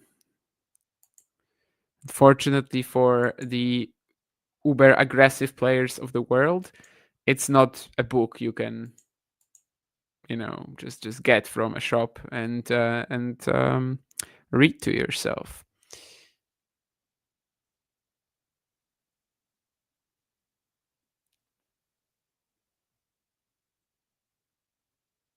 I mean, it doesn't feel as lopsided as the next gen finals, but I don't know if we can say that Lerner has like adjusted his strategy all that much. He definitely has survived a couple of these vital games at the beginning of the opener, and after that he did well to serve like he's been. Abused that out wide serve so much, and yeah, just eventually it didn't feel like the doubts came in at any point for Fonseca at 4-5 or 5-6, but there were these 3 breakpoints at 5-all, right? And yeah, suddenly things just stop going right in the breaker, and he doesn't have a plan B, which feels like we can kind of keep repeating this as a line in his matches. But yeah, there's not much he can do when everything suddenly starts crumbling, right? So yeah, a set down here, Fonseca. Not out of this, but obviously it will require another really strong effort, like in their US Open final, or like at the next gen finals, in the final when he kind of like slowly took over. He went to the toilet here. He is back, so we're gonna be playing pretty soon, I believe.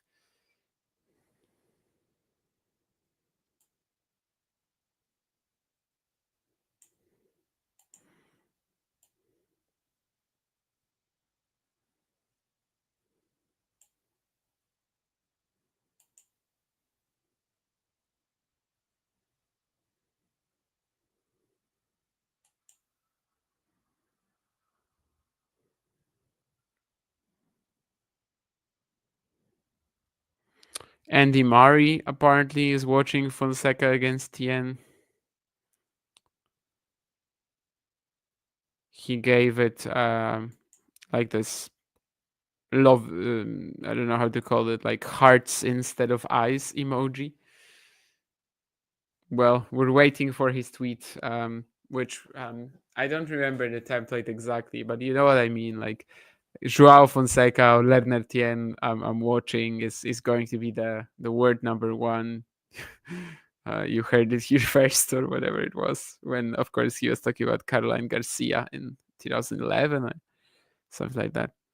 I mean, Caroline Garcia never got to number 1, but she got to the top 5 both in singles and doubles, and I can definitely understand why, on a good day she can look like the best player in the world, or at least used to. We'll see if she can still reach that level. Of course, she's going to play Iga Świątek tomorrow, just like in Indian Wells. So they have a bit of a deja vu encounter there.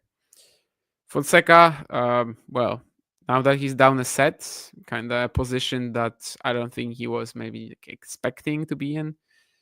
Of course, extremely crucial to just start the second set well and try to front run if an opportunity to break appears.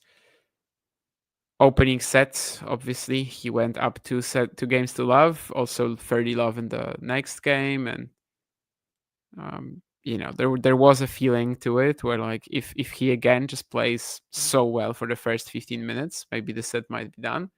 But Tien did well to keep making him work for it and eventually take it. Speaking of making him work for it, I don't think that Fonseca was expecting much here after that forehand cross court. Ooh, it's a wild attempt though from Tien to hammer the return. So the game is going to Fonseca. There's like an elephant in the room as well in terms of potential Phoenix fatigue and stuff like that. But it's Thursday by now, and I don't think it's a topic we should be focusing on too much. Yeah, some analysis of the first serve placement for Lerner, which seems to be pretty strong in terms of going close to the lines. They're not showing us the stats in terms of like where, how often are his first serves out wide, how often are they tee, but just in terms of being pretty close to the lines. But yeah, I mean, if about 50% of Lerner's first serves get unreturned, like that's something that will really seriously hamper Fonseca's ability to win this match. So let's see. Throws in the slice here, Joao. He's a bit on the back foot in the opening point of the Lerner service game. Now it's actually Fonseca who's like slicing the ball back. And again, he doesn't cover that backhand corner too well.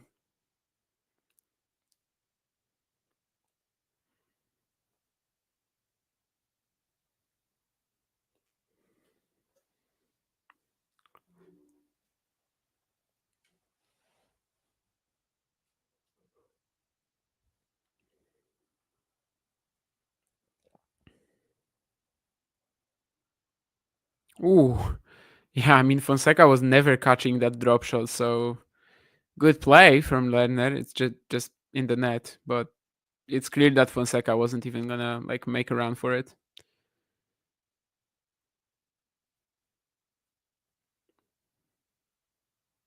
The intention was solid.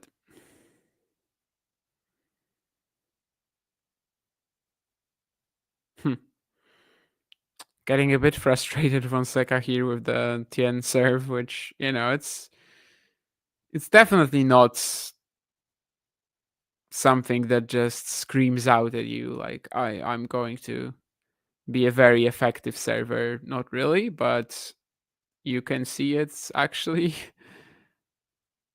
somewhat unreadable, and also just just the angles are making it unpleasant for sure.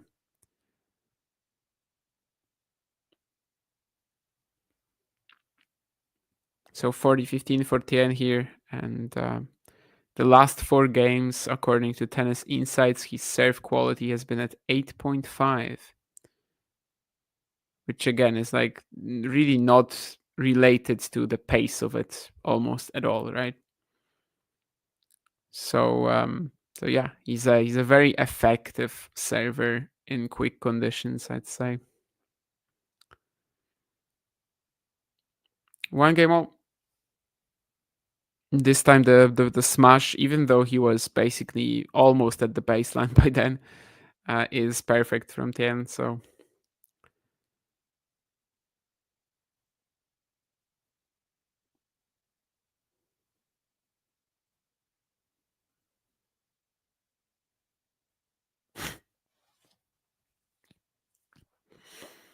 Well, not much more that Fonseca can do right now, other than just keep hammering away at these service games and hope that some opportunities pop up. This +1 winner is a way of hammering. 15 winners on the forehand and 1 on the backhand. Lerner is a more balanced 5-3. That's again a point where like Fonseca goes to the net, and I don't feel like he's actually the deserved victory here, but he does get it. Yeah, there's just so much like good, shrinking the court from Tien here, and there's definitely a universe where he gets these points done, an alternate reality. Did not have to go Fonseca's way, but it did.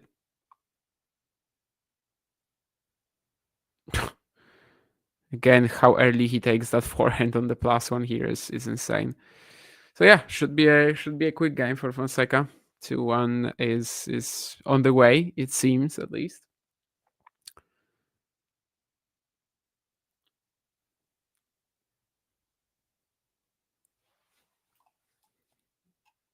Yes, indeed. It's an ace out wide. I wonder how long this hold was. Might have been like minute and 15 seconds. There were actually quite a few of these, right, in the latter stages of the first set, and they did not lead Fonseca to taking it. So Bautista Agut strikes back. Lost the opening set against Menchik. Now is 3-1 up. Frugvirtova bageled Haddad Maya in the opening set, but now Bia has a chance to claim a game, and Osaka and Samsonova are playing on the court as well. Osakova, that's Naomi Osaka if she went to the Czech Republic or to Russia and she married someone whose name was Osaka. That would be pretty funny because obviously Naomi Osaka was born in Osaka, so that would be like a triple combo then.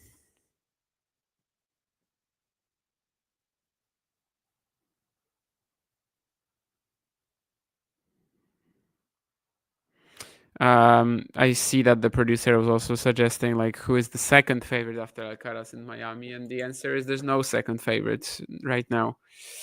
There's no the ATP Tour at the moment is just the wild west. You've got Sinner who's banned. You've got Zverev who's might as well be banned with the way that he's playing the last month or so. And you've basically got Alcaraz, and after that, there's like 25 players who are at the same power level, more or less.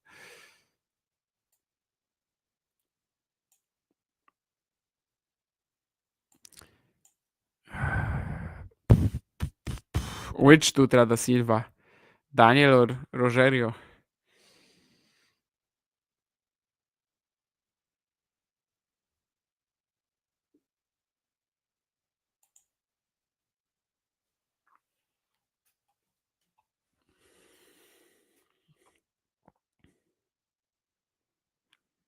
Well, Lerner Tien serving it 1-2, already 1 point to the good.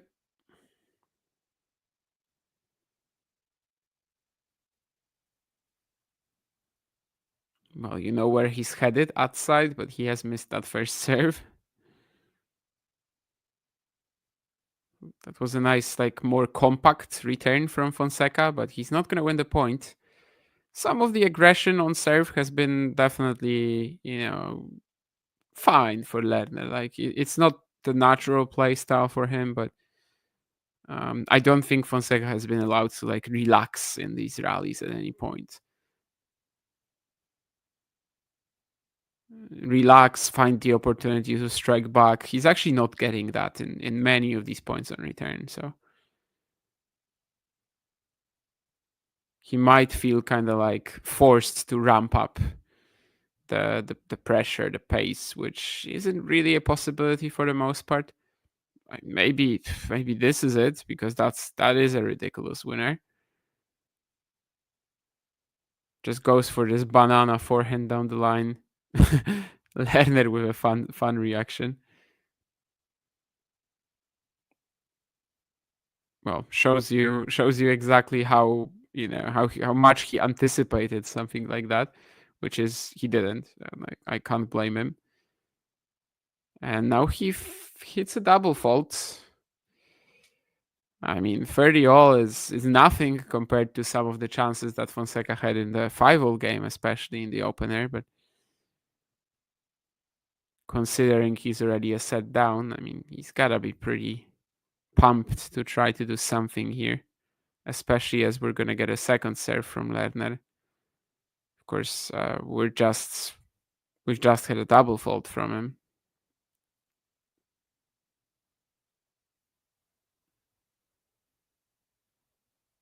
Well, Fonseca gets the return in play, goes forehand line.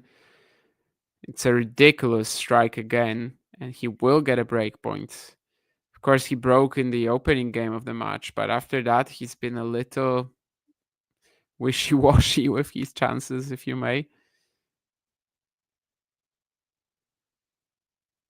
And yeah, I mean, now's the time to strike. Let's see. Block return, it's pretty short. Will Lerner take advantage? Yes, he does. It wasn't the most comfortable I've seen a +1 forehand be, but it's very much, just exactly in the corner. You don't really get more pinpoint than this.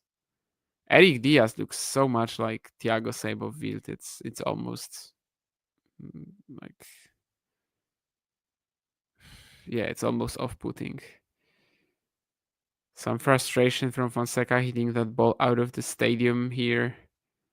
I'm not sure what he's showing to Guilherme Teixeira, but there was something about like one, or I don't know, one finger. It was not the middle one, though, let me tell you. It was not the middle finger. It was the index finger, I think. Yeah, that's a way of cutting this first serve from Tien early. Maybe that shows you how important that precise placement on the Lerner Tien service out wide, outside, because this was just, this was pretty similar to this previous serves that Fonseca is struggling with. Just wasn't as good. Like, it was literally just middle of the box more than precisely out wide. Yeah, that's insane from Tien. Again, it's Fonseca just slamming a backhand cross court, and he just redirects it down the line like it's nothing. Yeah, it's a fascinating shot, to be honest, because it's kind of slow, but the precision, the line is kept perfectly. There's a lot of loop in it still.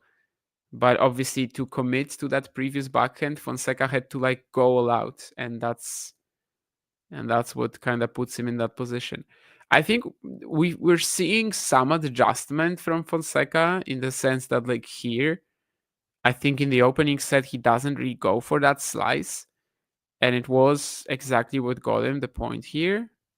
So he is back at deuce. Like, he just forces Lerner to come up with that quality on the forehand himself from an uncomfortable low ball. Maybe it's something he can lean on in this match. And now he's going to have another breakpoint as Tien double faults.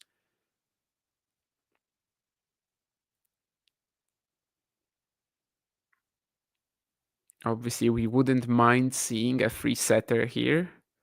For the longevity of this match, it's probably better if Fonseca breaks eventually, because he's 1 out of 9 on breakpoints. And it's an outside first serve missed by Lerner Tien. So that's the opportunity.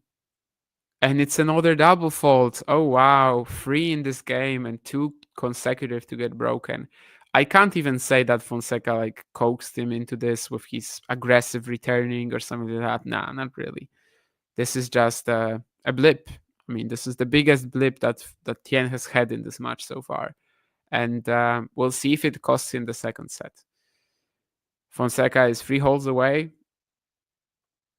The last few games on serve, he's been very comfortable in. Let's see if that also holds up once he's ahead.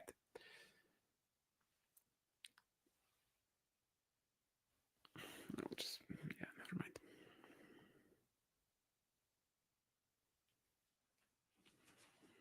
But yeah, that's a gift. I mean, for a player who was 1 out of 9 on breakpoints, to get 2 consecutive double faults from your opponent to get broken, Yeah, I mean, that's a gift. There's no other way about it.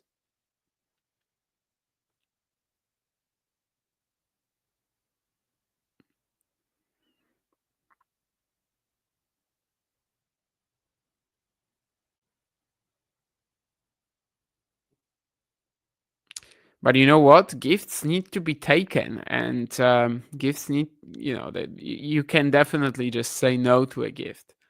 And that's kind of what Fonseca is doing here, double faulting at fluff 15 himself. Earlier, though, Tien set this up with a beautiful forehand winner down the line.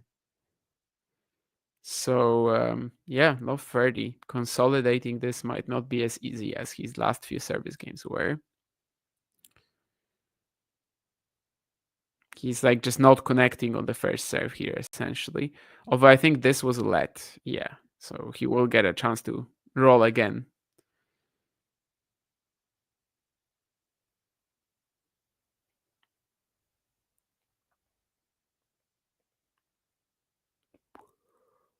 And that's better. Goes at the body of Tien, who just doesn't have enough time to move out of the way.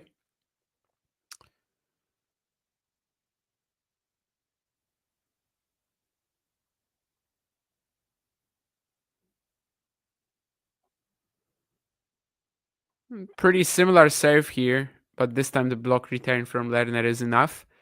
Fonseca will still win the point, though. So 30 all. Not a break until you hold, as we often say. And if he can consolidate for 4-1, the decider will look really, just palpable and just like something that he can possibly reach. But that's a +1 forehand that is kinda as wild as the surname of the other top 100 Brazilian. And yeah. Last breakpoint for Lerner Tien was almost an hour ago, and yet he's the one leading this match. Well, that's an ace for Fonseca. But yeah, very funny stat. I did enjoy that. So last breakpoint for Fonseca was for Tien was an hour ago. Again, shows you how just important what happened in the tiebreak. What was taking place at 5 games all. That's all forgotten by now. I mean, 2 aces in a row from Fonseca, though. So that's kind of like the counterpart to Tien's back-to-back double faults in the previous game, I suppose. The exact opposite of that. 7 aces each.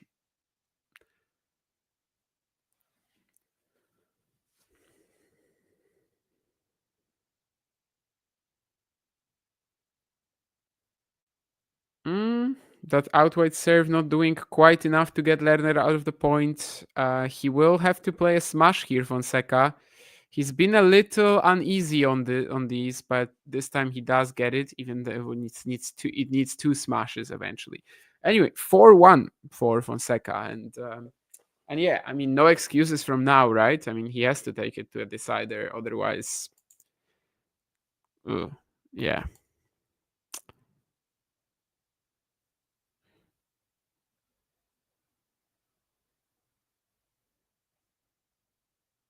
Banana forehands and backhands a thing in table tennis. Forehand for sure. Backhand, I would say it's tough to create that sort of trajectory. But oh no, actually, not really. I mean, around the net, especially, you can definitely go for it. Yeah, they are a thing. Yeah, especially around the net, I'd say the backhand. Forehands, I think it's a bit easier to play something like this. You're in the deep forehand corner and just going line with with a ball that like initially swerves in this direction and then comes back into the table. I think with the forehand it's pretty common. Backhand mostly like around the net shots maybe. What type of player was that Brazilian back from the ban? Marcondes, Fernando Verdasco, literally massive hitting lefty. But yeah, that was such a wild story. He had a first ban for doping, then came back for a couple of years, was not even doing all that well. But then he wins 2 challengers in 3 weeks, So I mean, 2 challenges and 3 events played. One of them was late 22 season. No, sorry, the other way around. Late 21, and the other was early 22. And then he gets banned again. This time for, I think, the Brooksby thing. So missing the tests. So 2 anti-doping suspensions for him. Ruud vulnerable against Kecmanovic. I mean, pretty obviously, right? He lost to Giron last week, well, 2 weeks ago in Indian Wells, in much more favorable conditions and favorable. I don't know what I said. Yeah, never mind. Sorry, I'm just tired.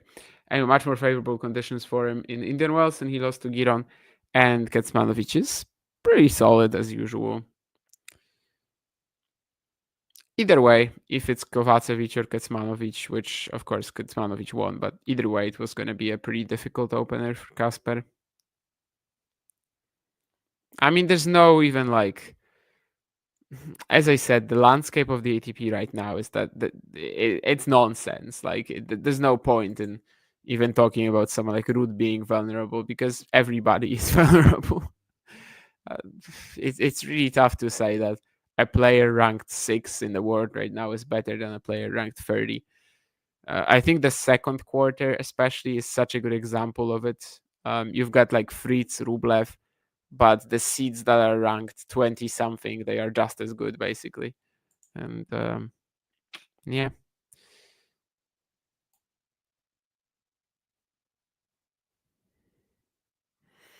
I didn't see any Miles and Kyrgios interactions, but fair.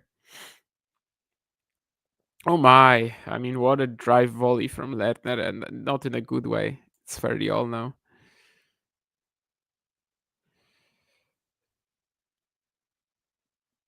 It isn't a break until you consolidate.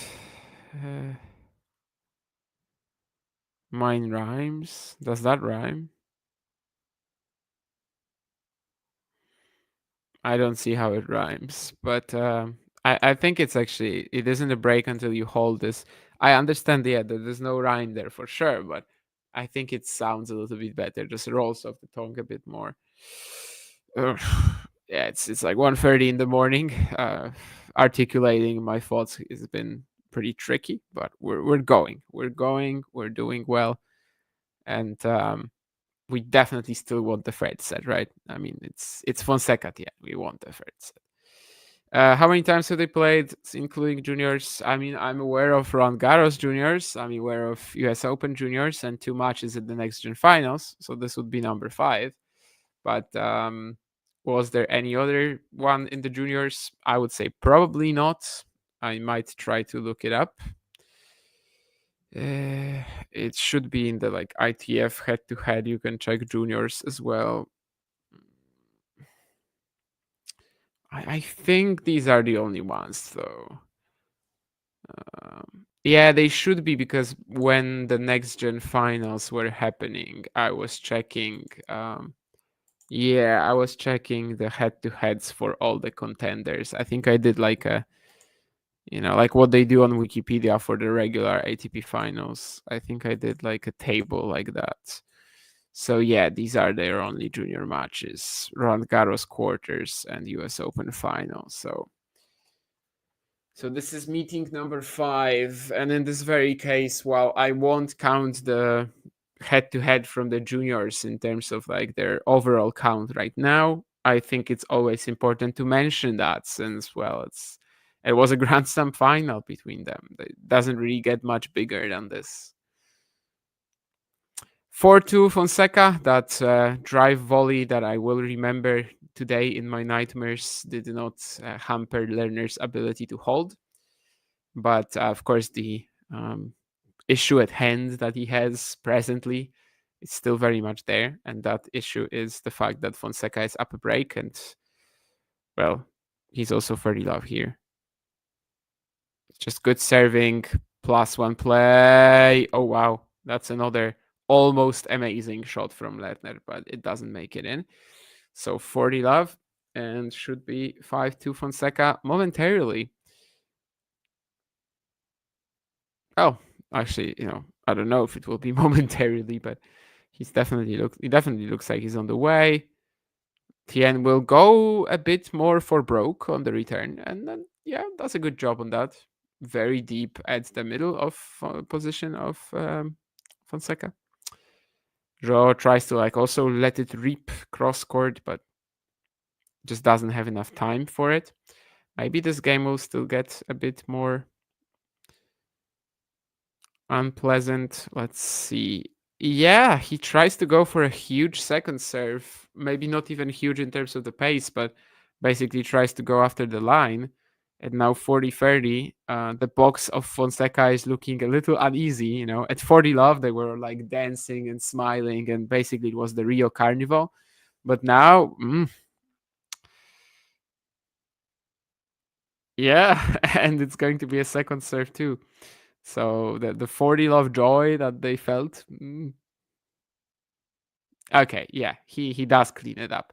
Pretty smart on that last direction of the +1 forehand. So 5-2 up Fonseca, and just one game away from getting us to the deciding set. Still a lot basically has to be if we're talking about where this lead originated, it's the 3 double faults including 2 consecutive that Lerner had there, right? So it's not like Joao has done that much better than in the opening set. There were a few points in that game actually when he also threw in the slice, but it's like here or there, right? It's not like a massive drastic change up. He's been serving very well for over an hour by now. So yeah, it's not like he's done all that much to get himself in this position. But basically there was that gift from Lerner, and he's taking full advantage so far. I'll just pour myself some water quickly, as that will surely be needed. But don't worry, I'm just a few steps away.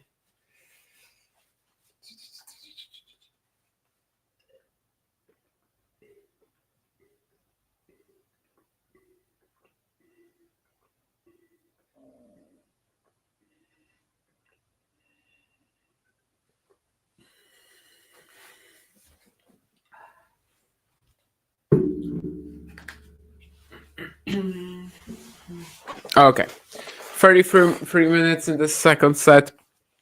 Lerner Tien serving to stay in it. Well, if Fonseca is going to claim this second set, of course, that's not something he's going to be looking at. But I'm always kind of paying attention to the fact that if he breaks here, he would also serve first in the decider, which I do feel like actually it's given him a lot of comfort in this second set, the fact that he was serving first. So it would be a nice advantage to have again. Let's see if he can produce that. Gets the first point. The return was in. Lerner kind of didn't know what to do with it, sliced it back. Yeah, it doesn't seem like the Tien slice, which, in some matchups is invaluable. Against Fonseca, it's not really doing the trick at all. But once more, there's some very precise serving.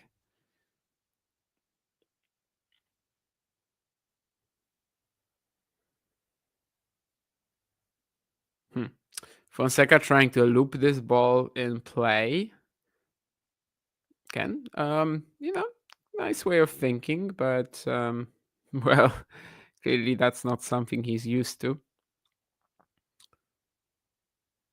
Ooh, that +1 forehand from Tien. I mean, that could have been again so perfect, just in the corner and completely wrong footing Joao, but it's just out. So now 2 points away from the set, Fonseca, and 2 points away from, as I said, serving first in the decider. Whether you think it's a big advantage or not, your call.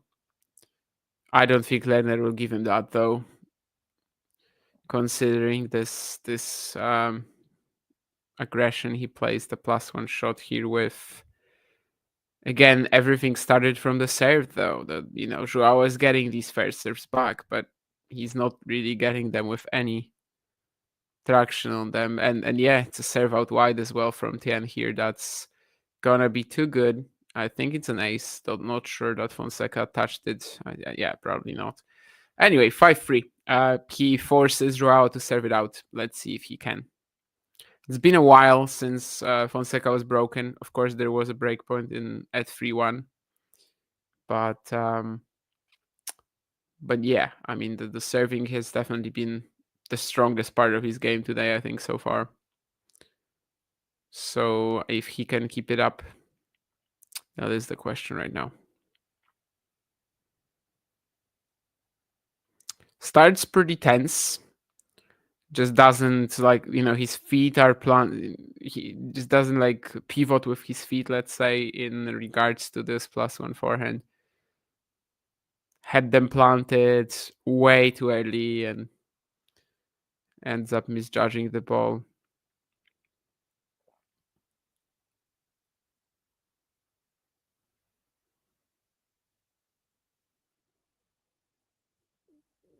Ooh. I mean, Tien wishes he had that second serve return back here. Didn't handle the key card too well, and now 3 points away from the set on serve, Fonseca.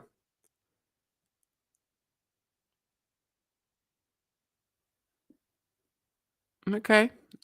This time with the +1 forehand, he chooses to approach. It's deep and powerful enough that even Lerner cannot redirect it. But he had a rocket on it, and let me tell you, if I'm playing against Lerner Tien, I wouldn't feel comfortable anytime he gets a racket on the shot. That's quite a block return as well from the American. I mean, all it gives him is a neutral point, but that's already a win, I would say, of the first serve return. Fonseca throwing in some slices, but it's going to be desperate defending here. Yeah, it's just desperate defending, really. It's just that. It's Hail Marys. And this time, God or Virgin Mary or whoever didn't come to his rescue.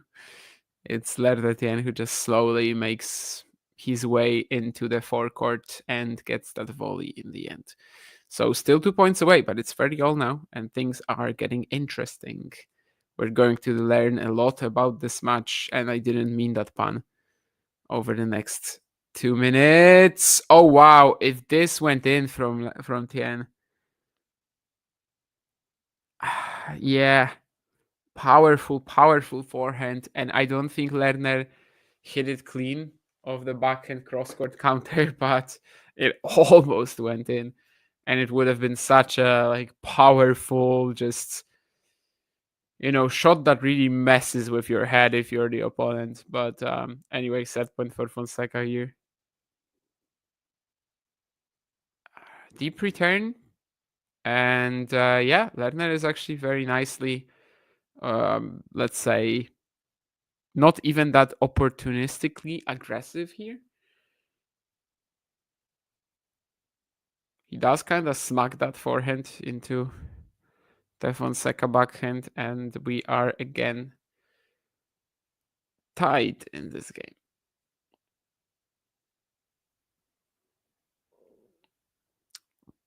A lot of spin on the Fonseca +1, but Lerner just survives that. Not much of an issue for him. And then when that change up of pace happens, that's when he misses, right? When he is forced to generate. Not the first time we've seen that. Not the first time, we've seen that in his matches in general. It does get Fonseca to another set point. Doesn't feel like he's gotten that much out of his serve in this game. A 3-point right now obviously would be massive. Let's see if he can get that. Goes for a very interesting first serve. Super slow, lots of kick and angle, but doesn't make it. But, oh, actually, no. Sorry. I thought that the body serve was going to be enough.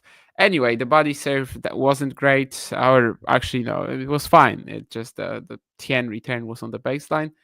And this time Lerner approaches the net, but is a little late to that backhand stretch volley. And we will have a decider. After an hour and 36 minutes, 6-7, 6-3. It's going to be Lerner Tien serving first in the third set when they return. So Fonseca still not out of this one. Let's see the stats of the second set. winner, unforced error count, pretty similar. Nothing crazy to talk about here. Definitely. Unreturned serves only 5 out of 26 for Tien. Now, that is a big difference. I do think that there's still a lot of points where, like, the returns from Fonseca are so weak that there's not much that he can do from that point.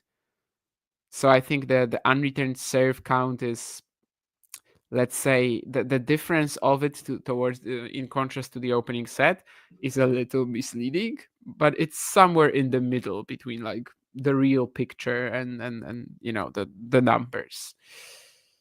More slice as well from Fonseca considerably, about 25%, which we did notice, right, a few times in this set. I do think he was trying to defend and kind of trying to lure Lerner a bit more into errors. Still, it was all about these consecutive double faults, though, right? I mean, other than that, it was a close set. It's just back-to-back double faults to get broken against a player who was 1 out of 9 on breakpoints. That was something that Tien didn't necessarily, couldn't really afford. And that's why he lost the second set. Osaka up a set on Samsonova, but the second set is still on serve. Fruhvirtova about to hold a 6-love 4-2 lead maybe against Haddad Maya. At least she has a game point for that. And she won't take it, so maybe the lead won't happen yet. We'll see. After Fonseca Tien, there will still be Kirstea playing Collins. And of course, Menchik and Bautista Agut have gone to the decider.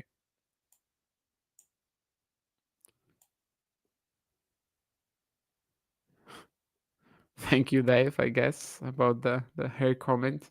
Now that it's so short, I mean, there's no real way of it not looking great or, just going to look the same every single time.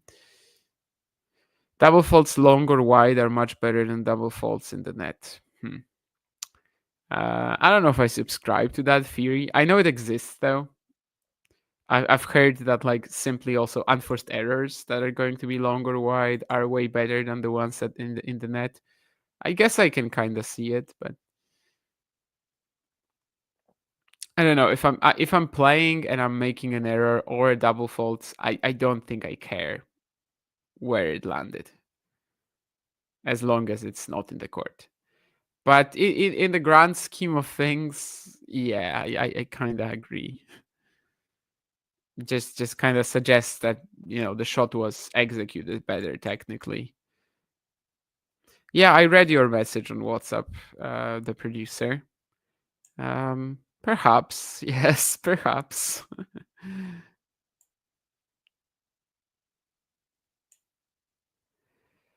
Hi, Lexi. Past player that reminds me of Tien.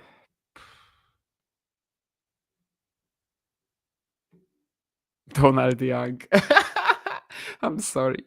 I don't know, maybe a little. Anyway, love 30 here, actually. There was at one point where, again, the Fonseca smashing was a little off, but he still wins the point. But you can see instantly the temptation, right? He's love 30, so he's got to just smack that next forehand. I mean, he's like, yeah, now, this is my turn. Yeah, go. And that's... Forget about this shot. That was not the right call. The serve out wide, outside is off from Lerner here. So second serve return for Fonseca. Can he do something with this? No. And well, I don't know if to credit Lerner or if to say that Fonseca just kind of, again, maybe was a little too overeager to slam that inside out forehand return. Because, yeah, he just gets completely lost with the body serve from Tien.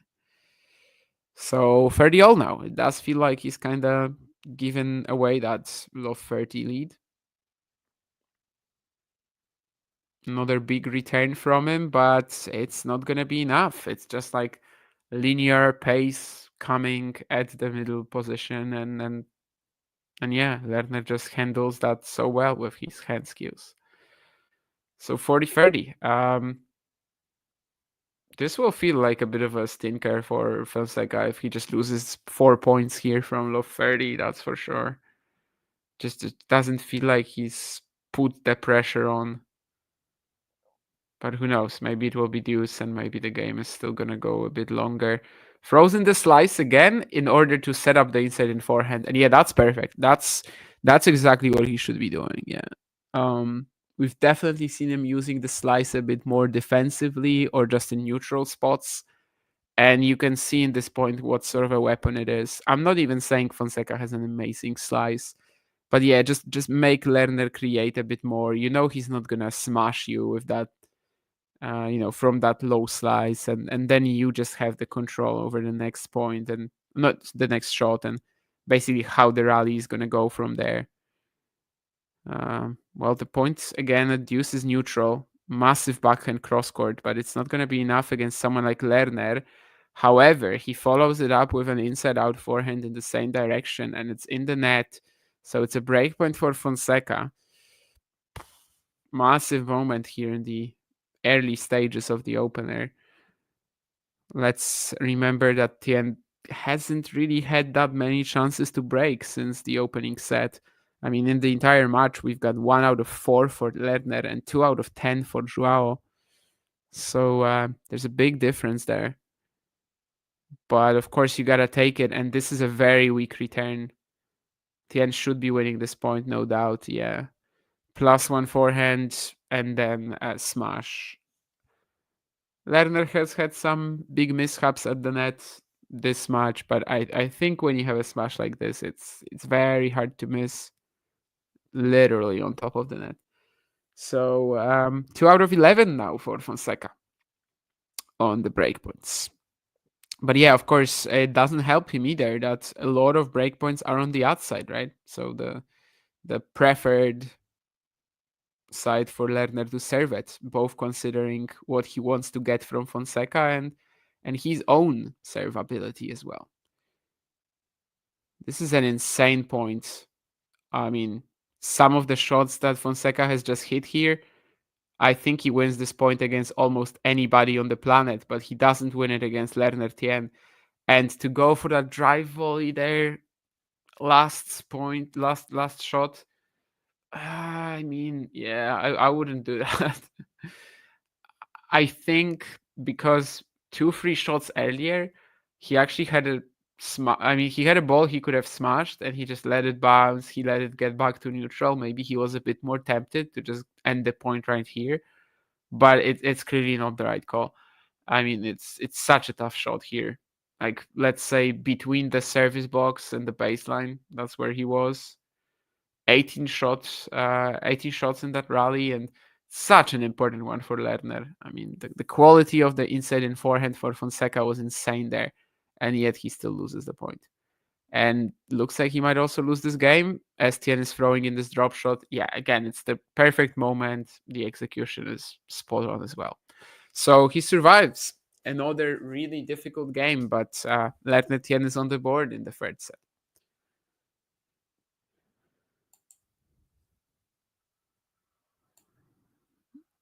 Goffin. No, Tien is not similar to McEnroe. That's ridiculous. That's absolutely ridiculous.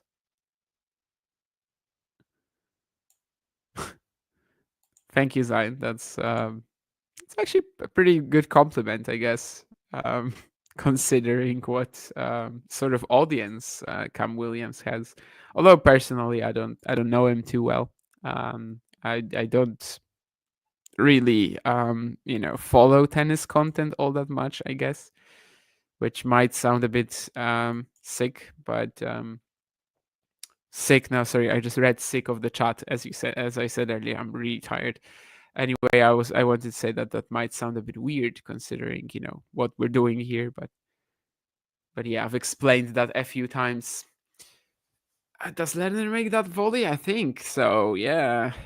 Okay. I don't know if it was fully comfortable, but this really could be a moment for him to pounce, right? You've just saved the breakpoint in the opening game of the decider. The momentum is with you. The opponent might be thinking about it, and I do think Lerner is kind of sensing the moment. He was trying to go, like, you could see he was trying to play a bit more actively here. The backhand cross taken earlier. but he doesn't win the point. Now it's Fonseca kind of getting into that Lerner Tien groove of just absorbing pace well and surviving the rally. Nice body serve as well. Both players have been able to use this pretty frequently in this match and with really good results. I feel like we've barely seen any punish for a body serve. I guess there's never really any punish for a body serve, right? I mean, it's going to be very hard to hit a winner or from a body serve. It's just sometimes they might not be as impactful. And well, if you wanted to see what Fonseca one-handed backhand would look like, that was kind of it right now. But yeah, I mean, obviously not. Yeah, I mean, he wasn't fully committing to it. He was committing to this drop shot though, and yeah, that's just gonna be not good enough. 30 all. I mean, I think the idea was okay, just didn't really look comfortable playing that shot here. He has a decent drop shot, right? But I don't feel like we've seen him going for it at all almost in this match. Lerner is so fast. And most of the time, it just, I guess, makes more sense to follow it up. Ooh, really? That was a let? That's, yeah, Fonseca seems pretty frustrated by that. But, well, basically, he thought it was an ace, and he thought that he's already 40-30, which, of course, would have been a much more comfortable position than right now. And this time it's a second serve, so difficult moment for the Brazilian. Oh, yeah, that's you cannot do that. That's Lerner with the second serve return out. Was trying to block it as well, which I guess most of the time he's not doing that on the second serve return. Maybe it was like like an insta reaction. Maybe he was actually expecting a different delivery. I don't know, but yeah, that's a cheap point coming Fonseca's way.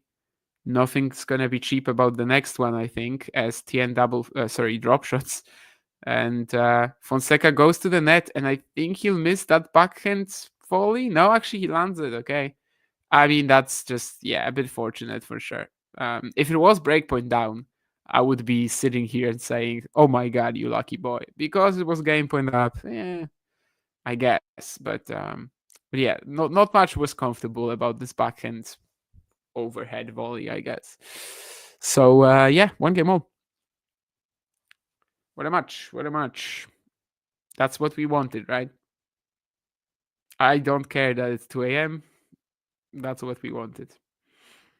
I'm just glad it's not later, that they actually started at midnight. There were 3 matches earlier on center court, but they were all so short. It was actually the double bagel for golf, right? There was that Sabalenka Tomova one as well, which was like 6-3, 6-love, and there was a men's match, which I don't even remember what it was. But yeah, all of these matches were really short. So basically, the players were thankfully helping me out today in terms of securing my decent hour of going to sleep. What was the first match on center court? I don't remember. Was it Eubanks Opelka? Did they really give that a center court spot? I guess maybe they did. Well, I guess they gave Chris the wild card, so might as well kind of follow it up with the good court assignment.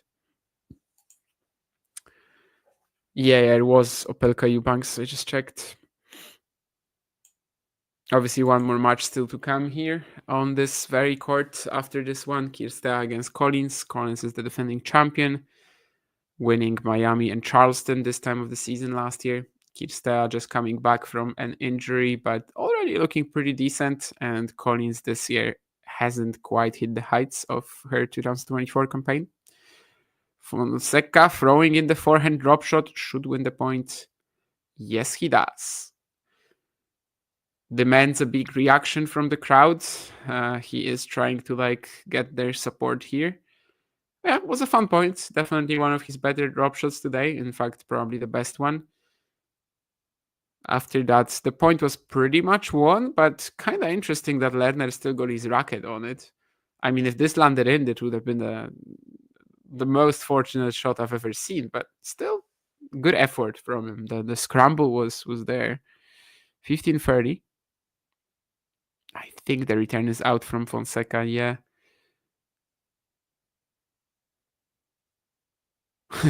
Just showing to his box how, how narrow the miss was. Kind of funny. I feel like, Lerner is definitely a bit more mature in terms of his reactions and just kind of, taking things on the chin. Fonseca is just a kid, he's more of a kid mentally, and there's some fun to be had with that for sure. But that's no again. I mean, Fonseca hits a great return, follows it up to the net. Up until that point, everything is perfect. In fact, I would say the run up is very good too. You can see on the replay his footwork, just running into that volley is textbook, and he just like bricks it like this. Yeah, we've seen some pretty abysmal shots at the net from both guys, but it's not that they don't have the touch. It's not that they won't be amazing volleyers in the future, and in fact, sometimes they are already. But yeah, doesn't mean they won't have bad misses, and we've definitely seen that this much, at least once or twice from both of them. Ooh, that's some scrambling from Fonseca that. Yeah, he looked out of this point. In fact, I think when he hit that forehand get, he probably thought he was out of this point, but it lands on the baseline, and Tien overcooks the inside in forehand. So deuce. Once more, there's some issues for Lerner here in the early stages of the deciding set. Fonseca pivots so early towards that return. Jesus Christ. I mean, yeah, I guess you can expect that Fonseca is going to be serving at your backhand, and it pays off. I mean, the forehand combination here is insane. Once more, the reaction just so vocal. Again, he wants the crowd to go wild. Let's see if it actually propels him into a better point next time. I mean, it's going to be hard to do better than on this point, but I mean, better than when he did it last time, right? When he did that sort of reaction, he missed the return. Anyway, outside second serve. I mean, this is going to be very much a case of Fonseca trying to resist the temptation to hit something ridiculous, I guess. He has, but now it's Tien in control, but he's not in control enough. And again, it's that squash shot from Fonseca. It's pretty low. It's uncomfortable. And Tien hits it into the net. So Fonseca is now up a break in the decider. I think for the first time, really, in the history of their matchup, we're actually seeing Fonseca adjust a little. Because, yeah, the US Open, I don't think there was any adjustment there. Like, just literally, the last two sets, Fonseca was going for insane shots and making them. Next Gen Finals, even when he was down a set in the actual, final of the Next Gen Finals, as horrible as that phrase sounds, I don't know how it was to put a championship match. I think, he just kind of stole that second set, and after that started rolling. Whereas here, it feels like he had to, again, incorporate a bit more slice, return better, not even in the sense that he is not struggling with the Lerner Tien serve, he's just putting them in play. And sometimes he's going to extend that point enough to get the job done. So yeah, I mean, if he gets the win like this, it will be pretty impressive. It's also probably the first time that Lerner is forcing him to come up with something like that too, right? So that's interesting, I guess. At least this is a bit more of an earned break than that one in the second set when Lerner hit back-to-back double faults, and that was kind of like mostly, that was the set. But yeah, of course, now the question is whether Fonseca can front run with this lead. 2-1. This time, of course, the consolidation part that will come after the change of ends. I don't know if that actually helps or not. I guess it's a case-by-case thing. Drive volley, talking tennis merch, according to the producer, is cool. Fist up is the Thor celebration. Rocky, I don't know. I mean, Rocky when he's celebrating in the ring. Or are you talking when he's like running up the stairs? Maybe when he's running up the stairs. The training montages in Rocky really are the best.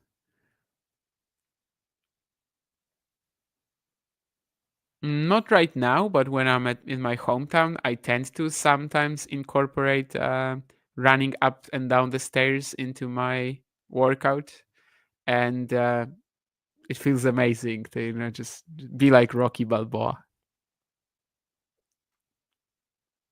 I don't really beat meat in in a butchery. No, I don't do that. I don't really have access to it. I also not sure it would make sense for me. Not training for a boxing match, but of course that's something that did actually happen in real life. Joe Frazier used to train like this, and that's why it is in Rocky.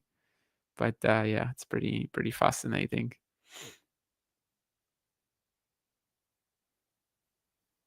Also, beat meat is a slang term for something else, so that's why I said it.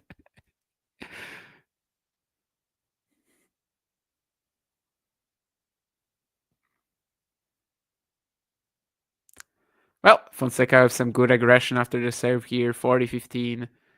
The Brazilian fans, I mean, when you see their faces right now, they're just like, we won. We are. I wanted to talk about like a famous Brazilian football match, but actually everything that's coming to me is the 7-1 in Rio. Rio, was it? I think it was in Rio, right? 2014. And also 1950, right? The final. I know it wasn't technically a final of the World Cup that point because it was the group in the final, and basically they needed to just draw. They needed to just draw against Uruguay. So it technically wasn't the final, but it kind of was. And that 1-2 loss and the 1-7, of course, in the semifinals in 2014. Like that's kind of what instantly came to mind. Well, that's not what I meant. Okay, let's just say they are feeling like when Pelé scores that goal in 1970 final, and that's basically the Brazilian fans right now. They're just going nuts. They think the match is done. Let's see if it is done. It's another good, quick attacking combo from Fonseca. Ends up with another smash. So 3-1.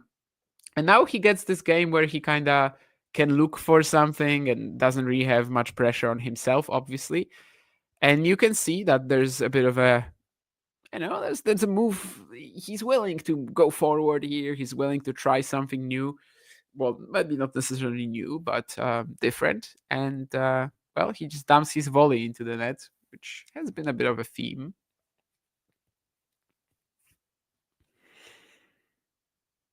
Wow. Okay. I mean, that's a second serve and a half from Tien. 102 miles. I mean, it seemed way faster.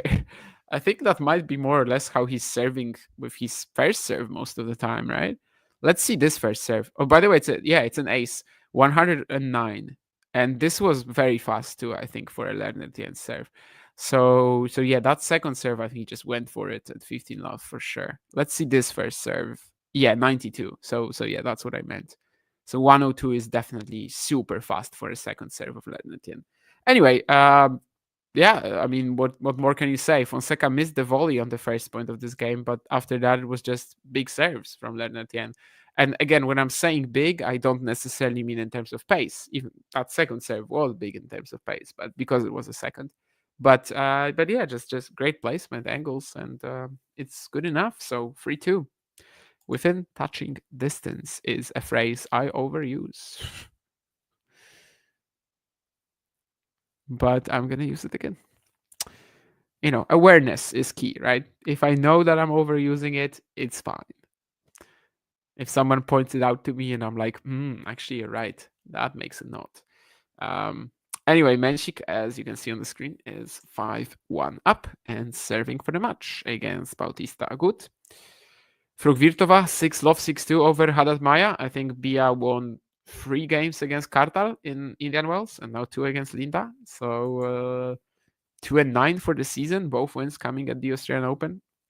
And Naomi Osaka is serving for the match against Lyudmila Samsonova. She is actually breakpoint down in that game at 6-5-3. Let's see if she can survive. That match that I did a watch along on between them in Madrid last year, I think that was a win for Samsonova. But yeah, this time of course Naomi is much closer to getting the job done. Menchik just 2 points away, and Menchik, who does he play in the second round? Let me see. The winner of Tien Humbert, by the way. Oh, Draper. So that's the second round opponent for Draper. That's actually tough, right? Menchik, Draper, and then Popyrin or Safiurin. Yeah, that's not gonna be easy. But yeah, the winner of Tien Fonseca, in case you were wondering, is gonna play Humbert. After the match is done, I'm probably gonna talk about that for like 2 minutes. We'll see. Whoever wins, of course. Fonseca talking to Mohamed Layani. Let me see if I can work out what's happening.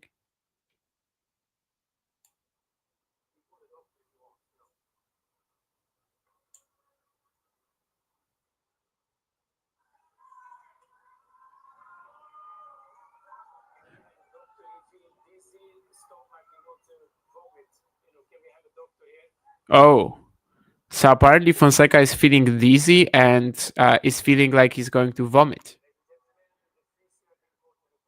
And we've got the physio on the court. Yeah, Fonseca is trying to stop himself from vomiting right now.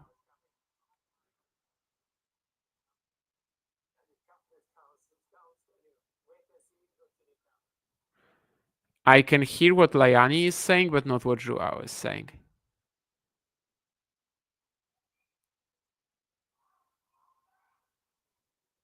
The team of Fonseca looks a little...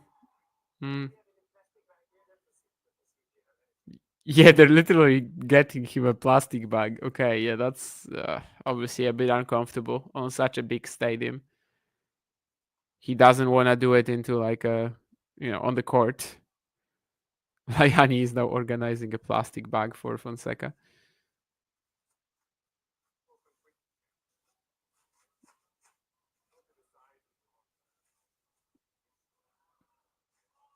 And yeah, he's just telling him to go to the side to vomit.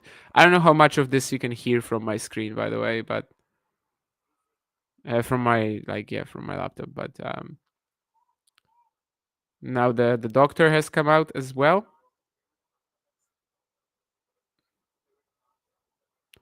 I hear the word nausea is by nausea. That's how he said it actually. But yeah, of course, you know what that you know which word. Well, I hear that from the doctor again. Not much we can hear from Joao. I guess if you're not feeling well, you're probably not gonna be speaking that clearly and loud. That also makes sense. The doctor is looking for something, and we have a close up on Joao Fonseca trying to hold off vomit. I mean, I don't know if this is what I want to watch right now, but it's a part of life, and it's a part of being an athlete sometimes, of course. I don't know if I actually ever vomited on the court. Probably not. I mean, I haven't, played at that intensity, obviously. In case someone asks, I haven't vomited at the table tennis table either.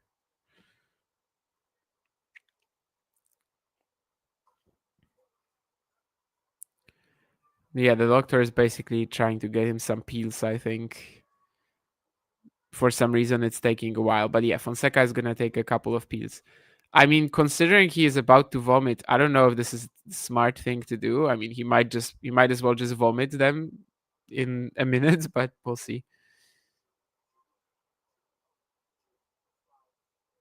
And the doctor is telling him to chew these, at least one of these, I don't know, instead of just swallowing them right away. Okay, doesn't seem like this will be, there's going to be any further development here, really. So I'm probably just going to turn off the sound again. But yeah. Well, 3 holds away. This doesn't mean that he won't get the job done, but certainly might make it a bit more unpleasant for him in the next few games. For what it's worth, Teixeira is looking pretty good, concerned.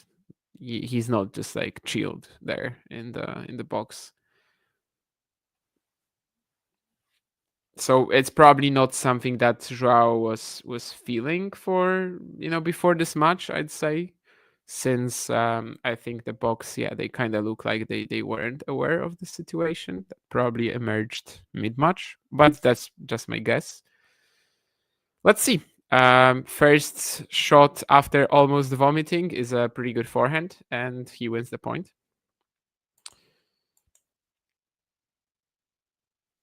Could we get a friend of the show to wear Talking Tennis merch? I mean, we definitely could if Mr. John went to an event and gave them like a mug or a hat.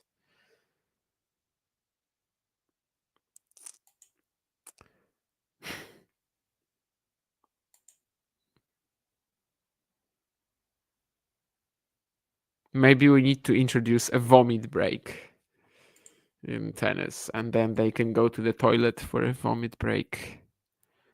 He had Enrique Rocha was wearing Wimbledon merch on, but I don't know if maybe it was just the presser and around the event. I don't think it was during the match, right? Vibration dampener, okay. I've said my thoughts on vibration dampeners before, but just for like stylistical purposes, why not? Anyway, Fonseca with like I can't call it a diving volley, but he almost fell, and he does seem a bit more relaxed now, smiling after that. Yeah, you're very right, Oyer. Yeah, while Thiago Seybold against Jari last year was pretty insane. And yeah, that's exactly what Tallinn is mentioning too about Fonseca, of course, getting so much support.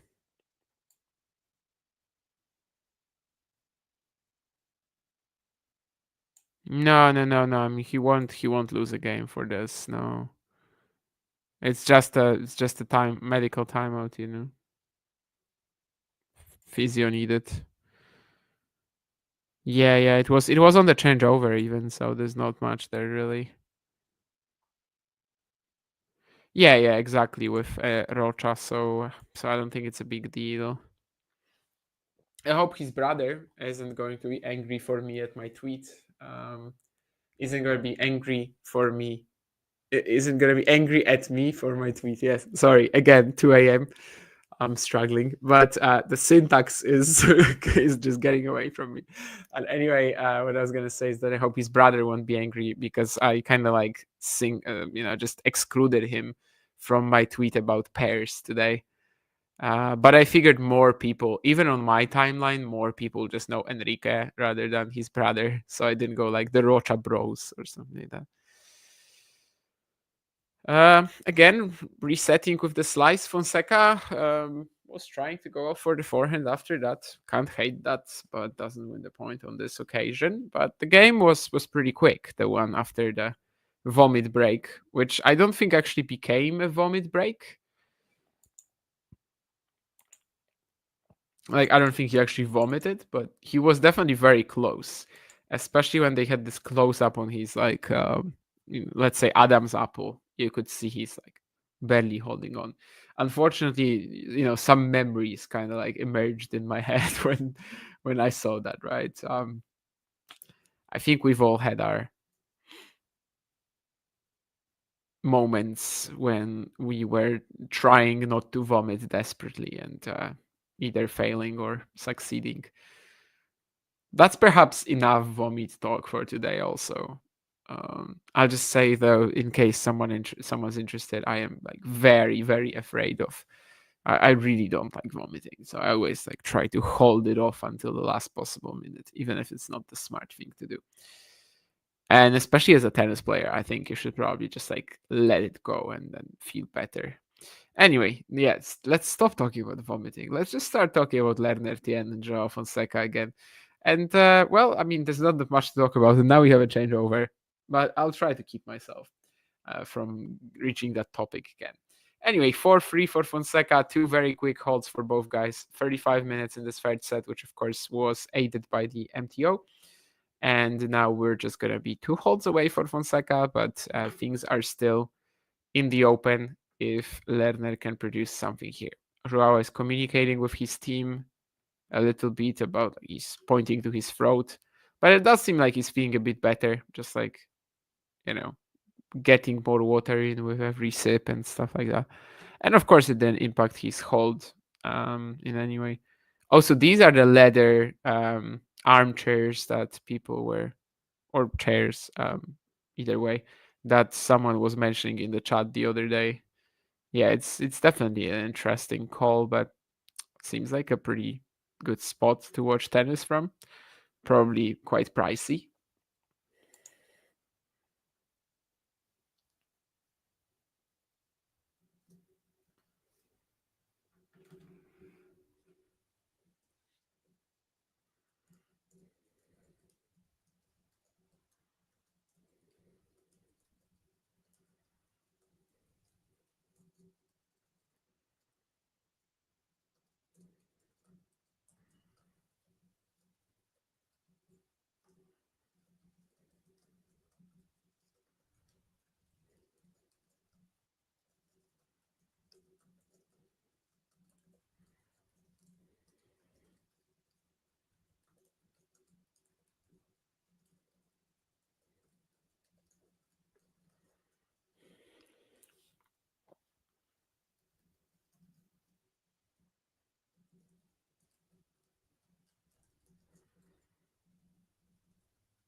And it's an ace to kick off the 8th game of the third set. My math skills are fine at 2 a.m. It's my language that is getting a little bit off. Well, the serve of Joao Fonseca is definitely fine in this game. It's not an ace, but it's a big one and way more than good enough.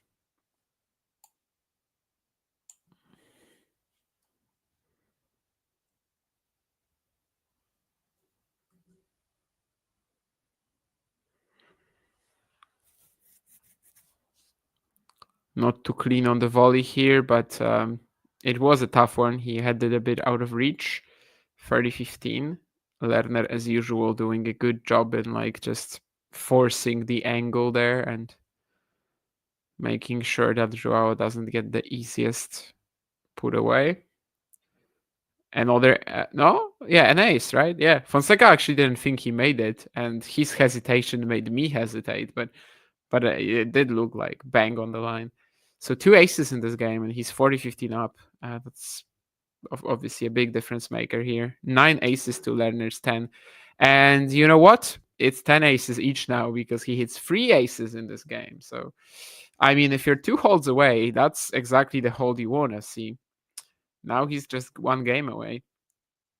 Last game of the second set was looking a bit difficult for last service game of the second set for Lerner was looking a bit difficult for him, but then he did still make Joao hold, serve for it and stuff. So let's see. 5-3 for Fonseca. Lerner Tien about to serve.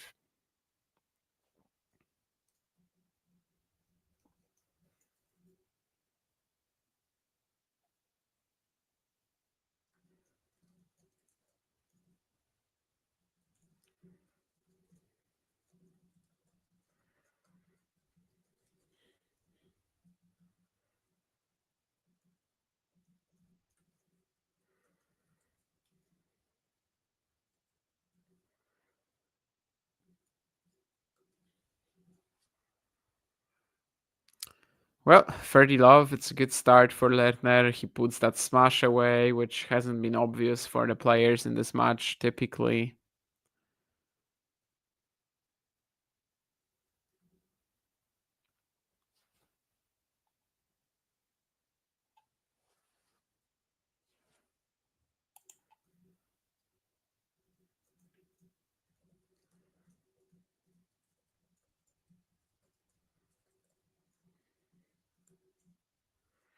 I think actually, now that I'm kind of thinking about it, for now I think I will count the junior head-to-head between them.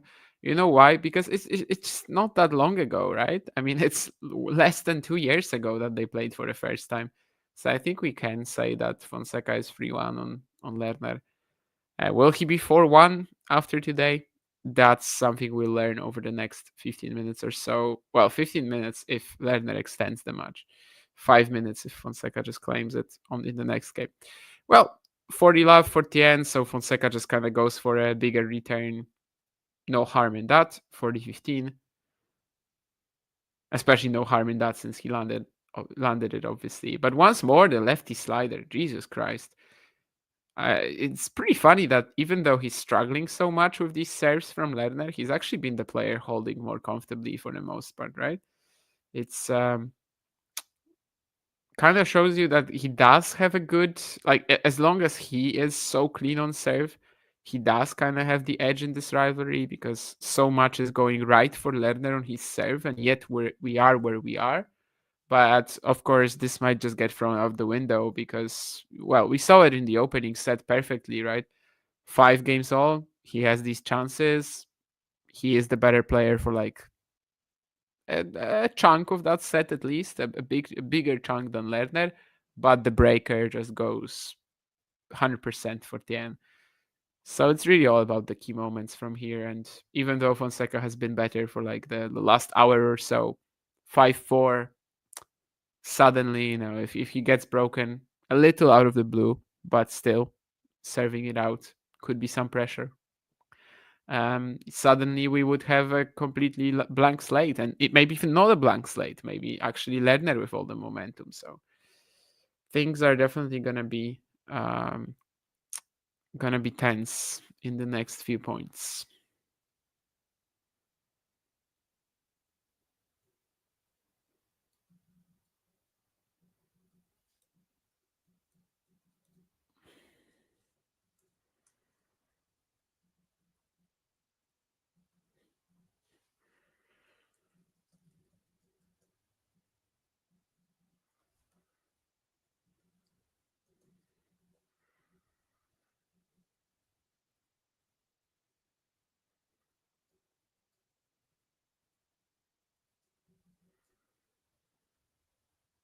And well, the first point already shows you some of that tension. I think we've seen a lot of these forehands from Fonseca in these last games of the second set, the third game of the last game of the second set, now the last game of the third set, when he's just not positioning himself well for these shots anymore. The body is getting a bit tense, the feet aren't quite fitting. Last time he was able to survive it though, and this time, wow. I mean, +1 forehand, this time it's perfect. He's generating pace while falling backwards. Super tough to do. So yeah, just 3 points away now.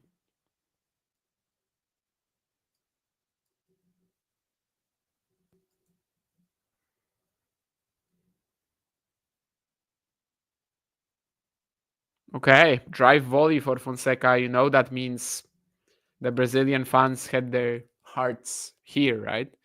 In their throats, but this time it's good.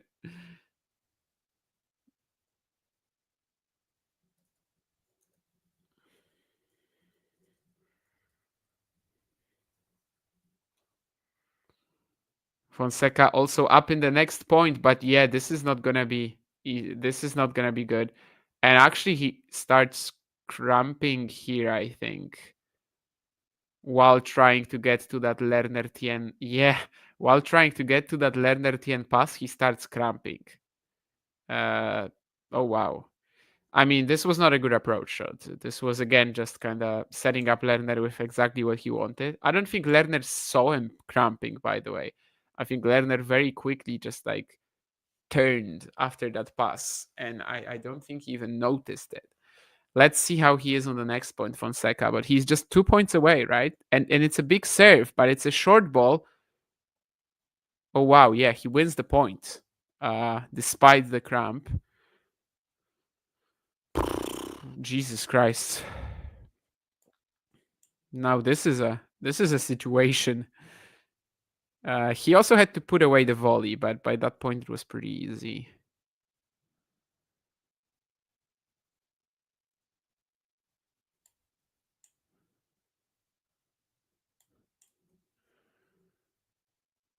And now let's see. Match point for Joao Fonseca, considering he has started cramping a little bit. Even more important for him to close it out here and not go to the tiebreak and stuff like that. And he will. It's a serve out wide, and Lerner Tien tries to block it. Massive, massive win for the US Open 2023 Junior Champion. I'm mentioning that because he beat Lerner then. It's a nice warm hug between them. And Joao Fonseca will be moving on to the second round. So yeah, let's talk about the match first. Of course, it's now 4 consecutive wins for Joao Fonseca against Lerner Tien. The head-to-head stands at 4-1. Again, I'm including the juniors because it was all so just not that long ago. So I think we can. And I think for the first time in this matchup, we did actually see Joao adjusting a bit. I think he definitely started incorporating more slices, forced Lerner to create a little bit more. And that was somewhat key because he was struggling so much on return with the lefty sliders that, of course, it's a fantastic serve for Lerner. It's one of his main strengths, despite not being, a very powerful, a very tall player.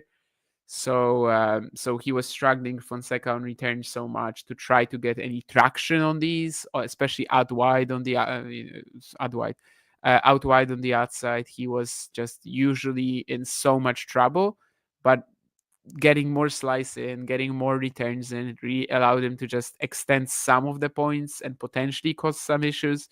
Lerner did kind of allow him to get back into it in a way as well when he had that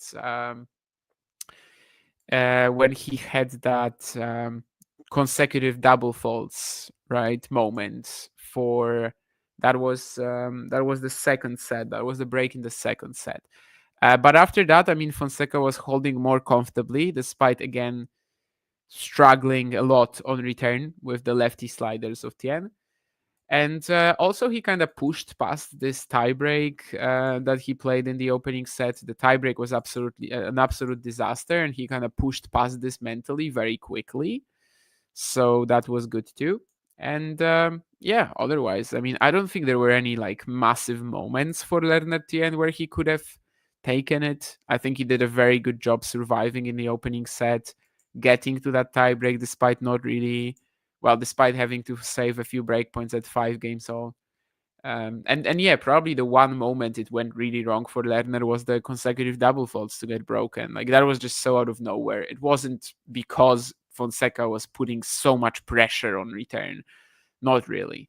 And yeah, in the third set, we also got a few scary moments for Fonseca physically in terms of the dizziness, the potential nausea, and also the cramp in the last game, but they never really impacted his play. So that's how he moves on with a 6-7, 6-3, 6-4 win. Let me see what was in the chat in the last few minutes, and then I'm also going to mention Umber Fonseca in a moment, the match that will be, of course, the second round for Joao. Yeah, Fonseca Sinner will definitely be a fun matchup when we get to see it. I mean, maybe not right now, which, Yannick is off the tour anyway, so it won't happen until May at least. But I think by that point, maybe, Fonseca can tune in his game a little bit more, and we might get to see just how much of it's not a copycat at all, but there's a lot of similar, I think, footwork patterns, especially for Fonseca Sinner. The crazy acceleration, despite not being like all that, I guess, muscular. Fonseca is bigger than Sinner, but you know what I mean. Yeah, I think that there will be some similarities that will be fun to kind of just see them hand in hand. Yeah, Dave was feeling a break, and I obviously can't say that there was not there wasn't a part of me that was like, yeah, it's very much a possibility. But as I said, the condition of Fonseca, so what Dave is mentioning here, that either the puking or the cramp, it just never really impacted his play. Yeah, exactly. Good for him that he won't have to play tomorrow. I do think that's true. I didn't actually get to see my stats screen, but I see it on here now. Yeah, I mean, pretty much how it ended up being the entire match, right? The unreturned serves, you can see that they were eventually like very close. In fact, Fonseca, no, I think maybe it was still Tien a little ahead, but after the opening set, it was just like a landslide, right, for Lerner. So just getting some of these returns in, even though they weren't amazing, that was already something quite important for Fonseca there. Tough loss for Lerner, but he was keeping up the entire time. Can't wait for the next meeting. Yeah, I mean, it definitely never felt like Fonseca is out of the woods and, the match is done. I don't think we ever got that moment. If he went like up a double break in the third set, but that was never a possibility, right? I guess there were two difficult service games for Lerner in the third set, but the first one was obviously a hold, and then the second one was a break. So yeah, there was literally no moment when like the match was done and we were just like, okay, yeah, Fonseca is definitely progressing. Anyway, he's going to play Ugo Humbert in the second round, and that's a match that we've already seen this year. Fonseca has lost only 4 matches this season. Of course, Sonego at the Australian Open. Of course, it was Draper in Indian Wells and Miller in Rio de Janeiro.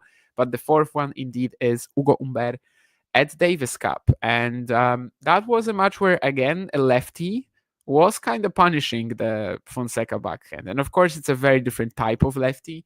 Humbert hits super flat, super aggressive, takes the ball very early. The Miami courts, I think, suit him well. And Davis Cup, though, was indoors.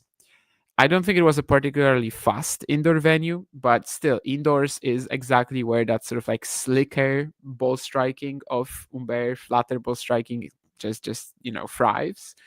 And I don't think the match was particularly close. Like 7-5, 6-3 doesn't sound that bad, but the opening set it was constantly Humbert causing issues.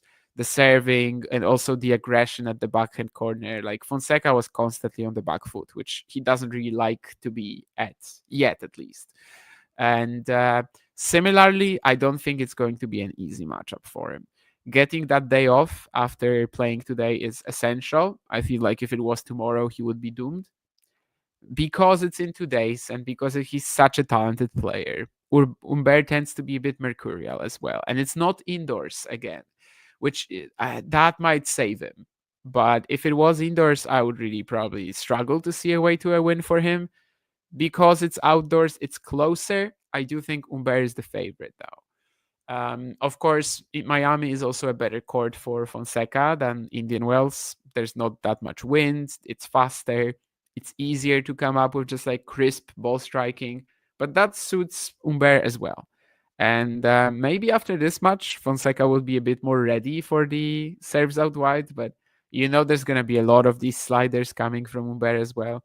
And just a very different matchup in the sense that Fonseca won't get to play offense all the time.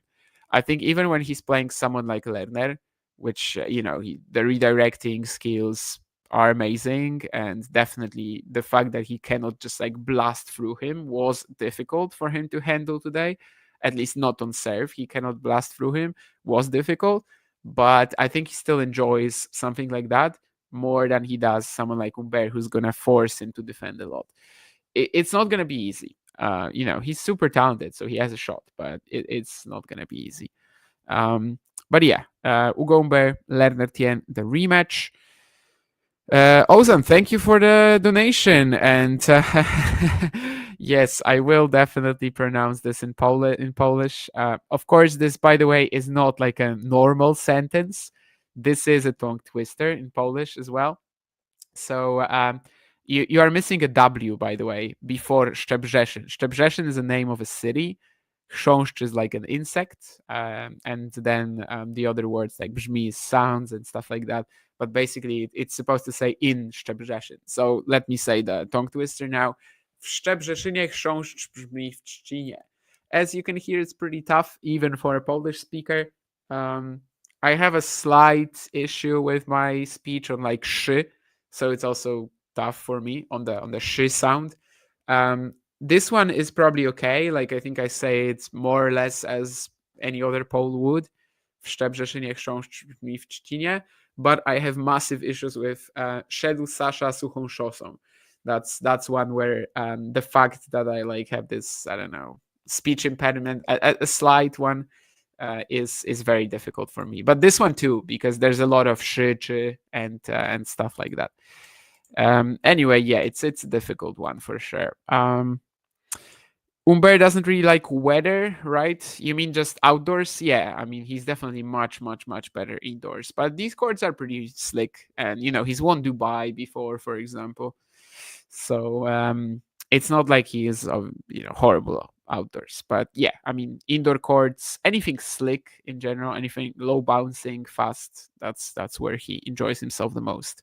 And yeah, Tien, in a way, was a warm-up for Umber. It's a very different lefty, but at least handling the lefty serves out wide, especially after this match, I think they will be aware that this is a potential issue more than they would be otherwise.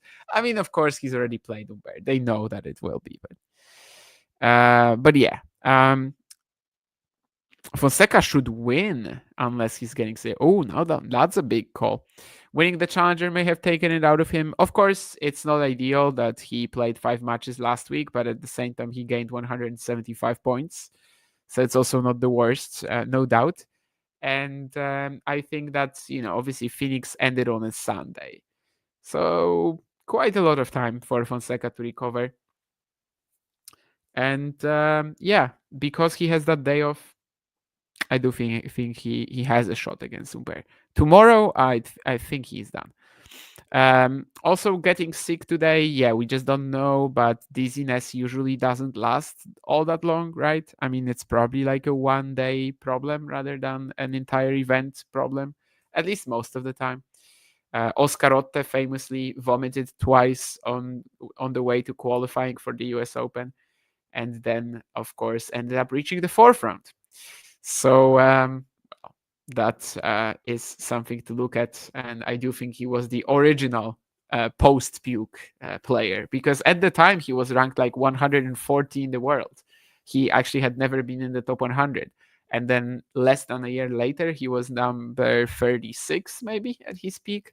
Then, of course, got injured and hasn't really returned to his best shape since. I think he's constantly struggling with the knees. But anyway, yeah, he was the original post-puke variation of a player. Sinner came later. Fonseca, I don't think he eventually did puke today. Anyway, let's start talking about the puking. Why did I mention puking and vomiting so much today? I guess it suddenly became a factor and a theme in this match in the third set. But nonetheless, Joao Fonseca beats Lerner Tien 6-7, 6-3, 6-4. Great win. Actually, some pretty decent adjustment mid-match, even if he's not the most tactical player generally. On serve, he was pretty comfortable the entire match and was able to forget about that breaker. Lerner Tien also not going to be uber disappointed about this performance, I don't think. I mean, the second set, the consecutive double faults to get broken, like that was the moment where it kind of went wrong for him. After that, he was a bit outplayed, but he still kept himself close to Fonseca and never allowed Joao to feel that comfortable, especially, of course, considering the dizziness and the cramp in the last game. What is this? Among those with 5+ matches on the surface since 2020, Joao Fonseca is now the only South American winning record on hardcourt at ATP level. That's kind of funny. 5+ matches on the surface since 2020. Of course, that's just tour level because it doesn't include Phoenix. So even Cerundolo will be below 50% then, right? Of course, I'm talking about Franz Cerundolo. I'm just wondering what South American could have a good record. Of course, no Brazilian. Like, we've only had Brazilian clay specialists. Argentinian, I mean, yeah, Cerundolo just kind of instantly comes to mind. I wonder about, like, Comesaña, but I guess he might have either, like, not 5 matches, or actually because he lost in Miami, it might not be the case. How many matches does he have? I mean, of course, the stat is right because they are, they are always right for this account, and I think they're using a good database for that. I'm just wondering how. Okay, so Comesaña's record is now 2-5 only. Yeah, it's only the US Open wins. And Cerundolo is just barely below 50% on hard courts, 41, 43. So yeah, Fran Cerundolo is definitely the closest in terms of that. Anyway, am I in Brazil? Yeah, that's actually pretty smart. Yeah, I like that. Of course, he is also referencing the fact that the crowd was just so wild that he basically might have felt like in Rio de Janeiro today, which isn't good for him because in Rio de Janeiro he felt nervous. But that was after winning Buenos Aires as well. So, and also, earlier, like Buenos Aires, he won on Sunday and then he had to play on Wednesday in Rio. Anyway, really not important right now. I think this is obviously the right moment to end the stream. Almost 3 a.m. for me, but this was a match that I wanted to watch anyway. In fact, without the stream, I probably wouldn't have because I would have been way too tired. But the stream has a way of just like injecting adrenaline into your veins. And for some of that, of course, I have to thank you guys here in the chat, keeping me awake and helping me survive this one, as Joao Fonseca also survived Tien. So once more, thank you for the comments. And yeah, we'll see you some other time. As I mentioned to Jake earlier, I'm not quite sure what my, let's say, content plans will be over the next few days. But either way, just keep checking the channel and you'll be aware of what we are heading towards. Anyway, yeah, you're the man as well, Dave. Thank you and see you. If you enjoyed this video, make sure you hit that like button. Don't forget to subscribe and click that notification bell so you don't miss out on all things tennis.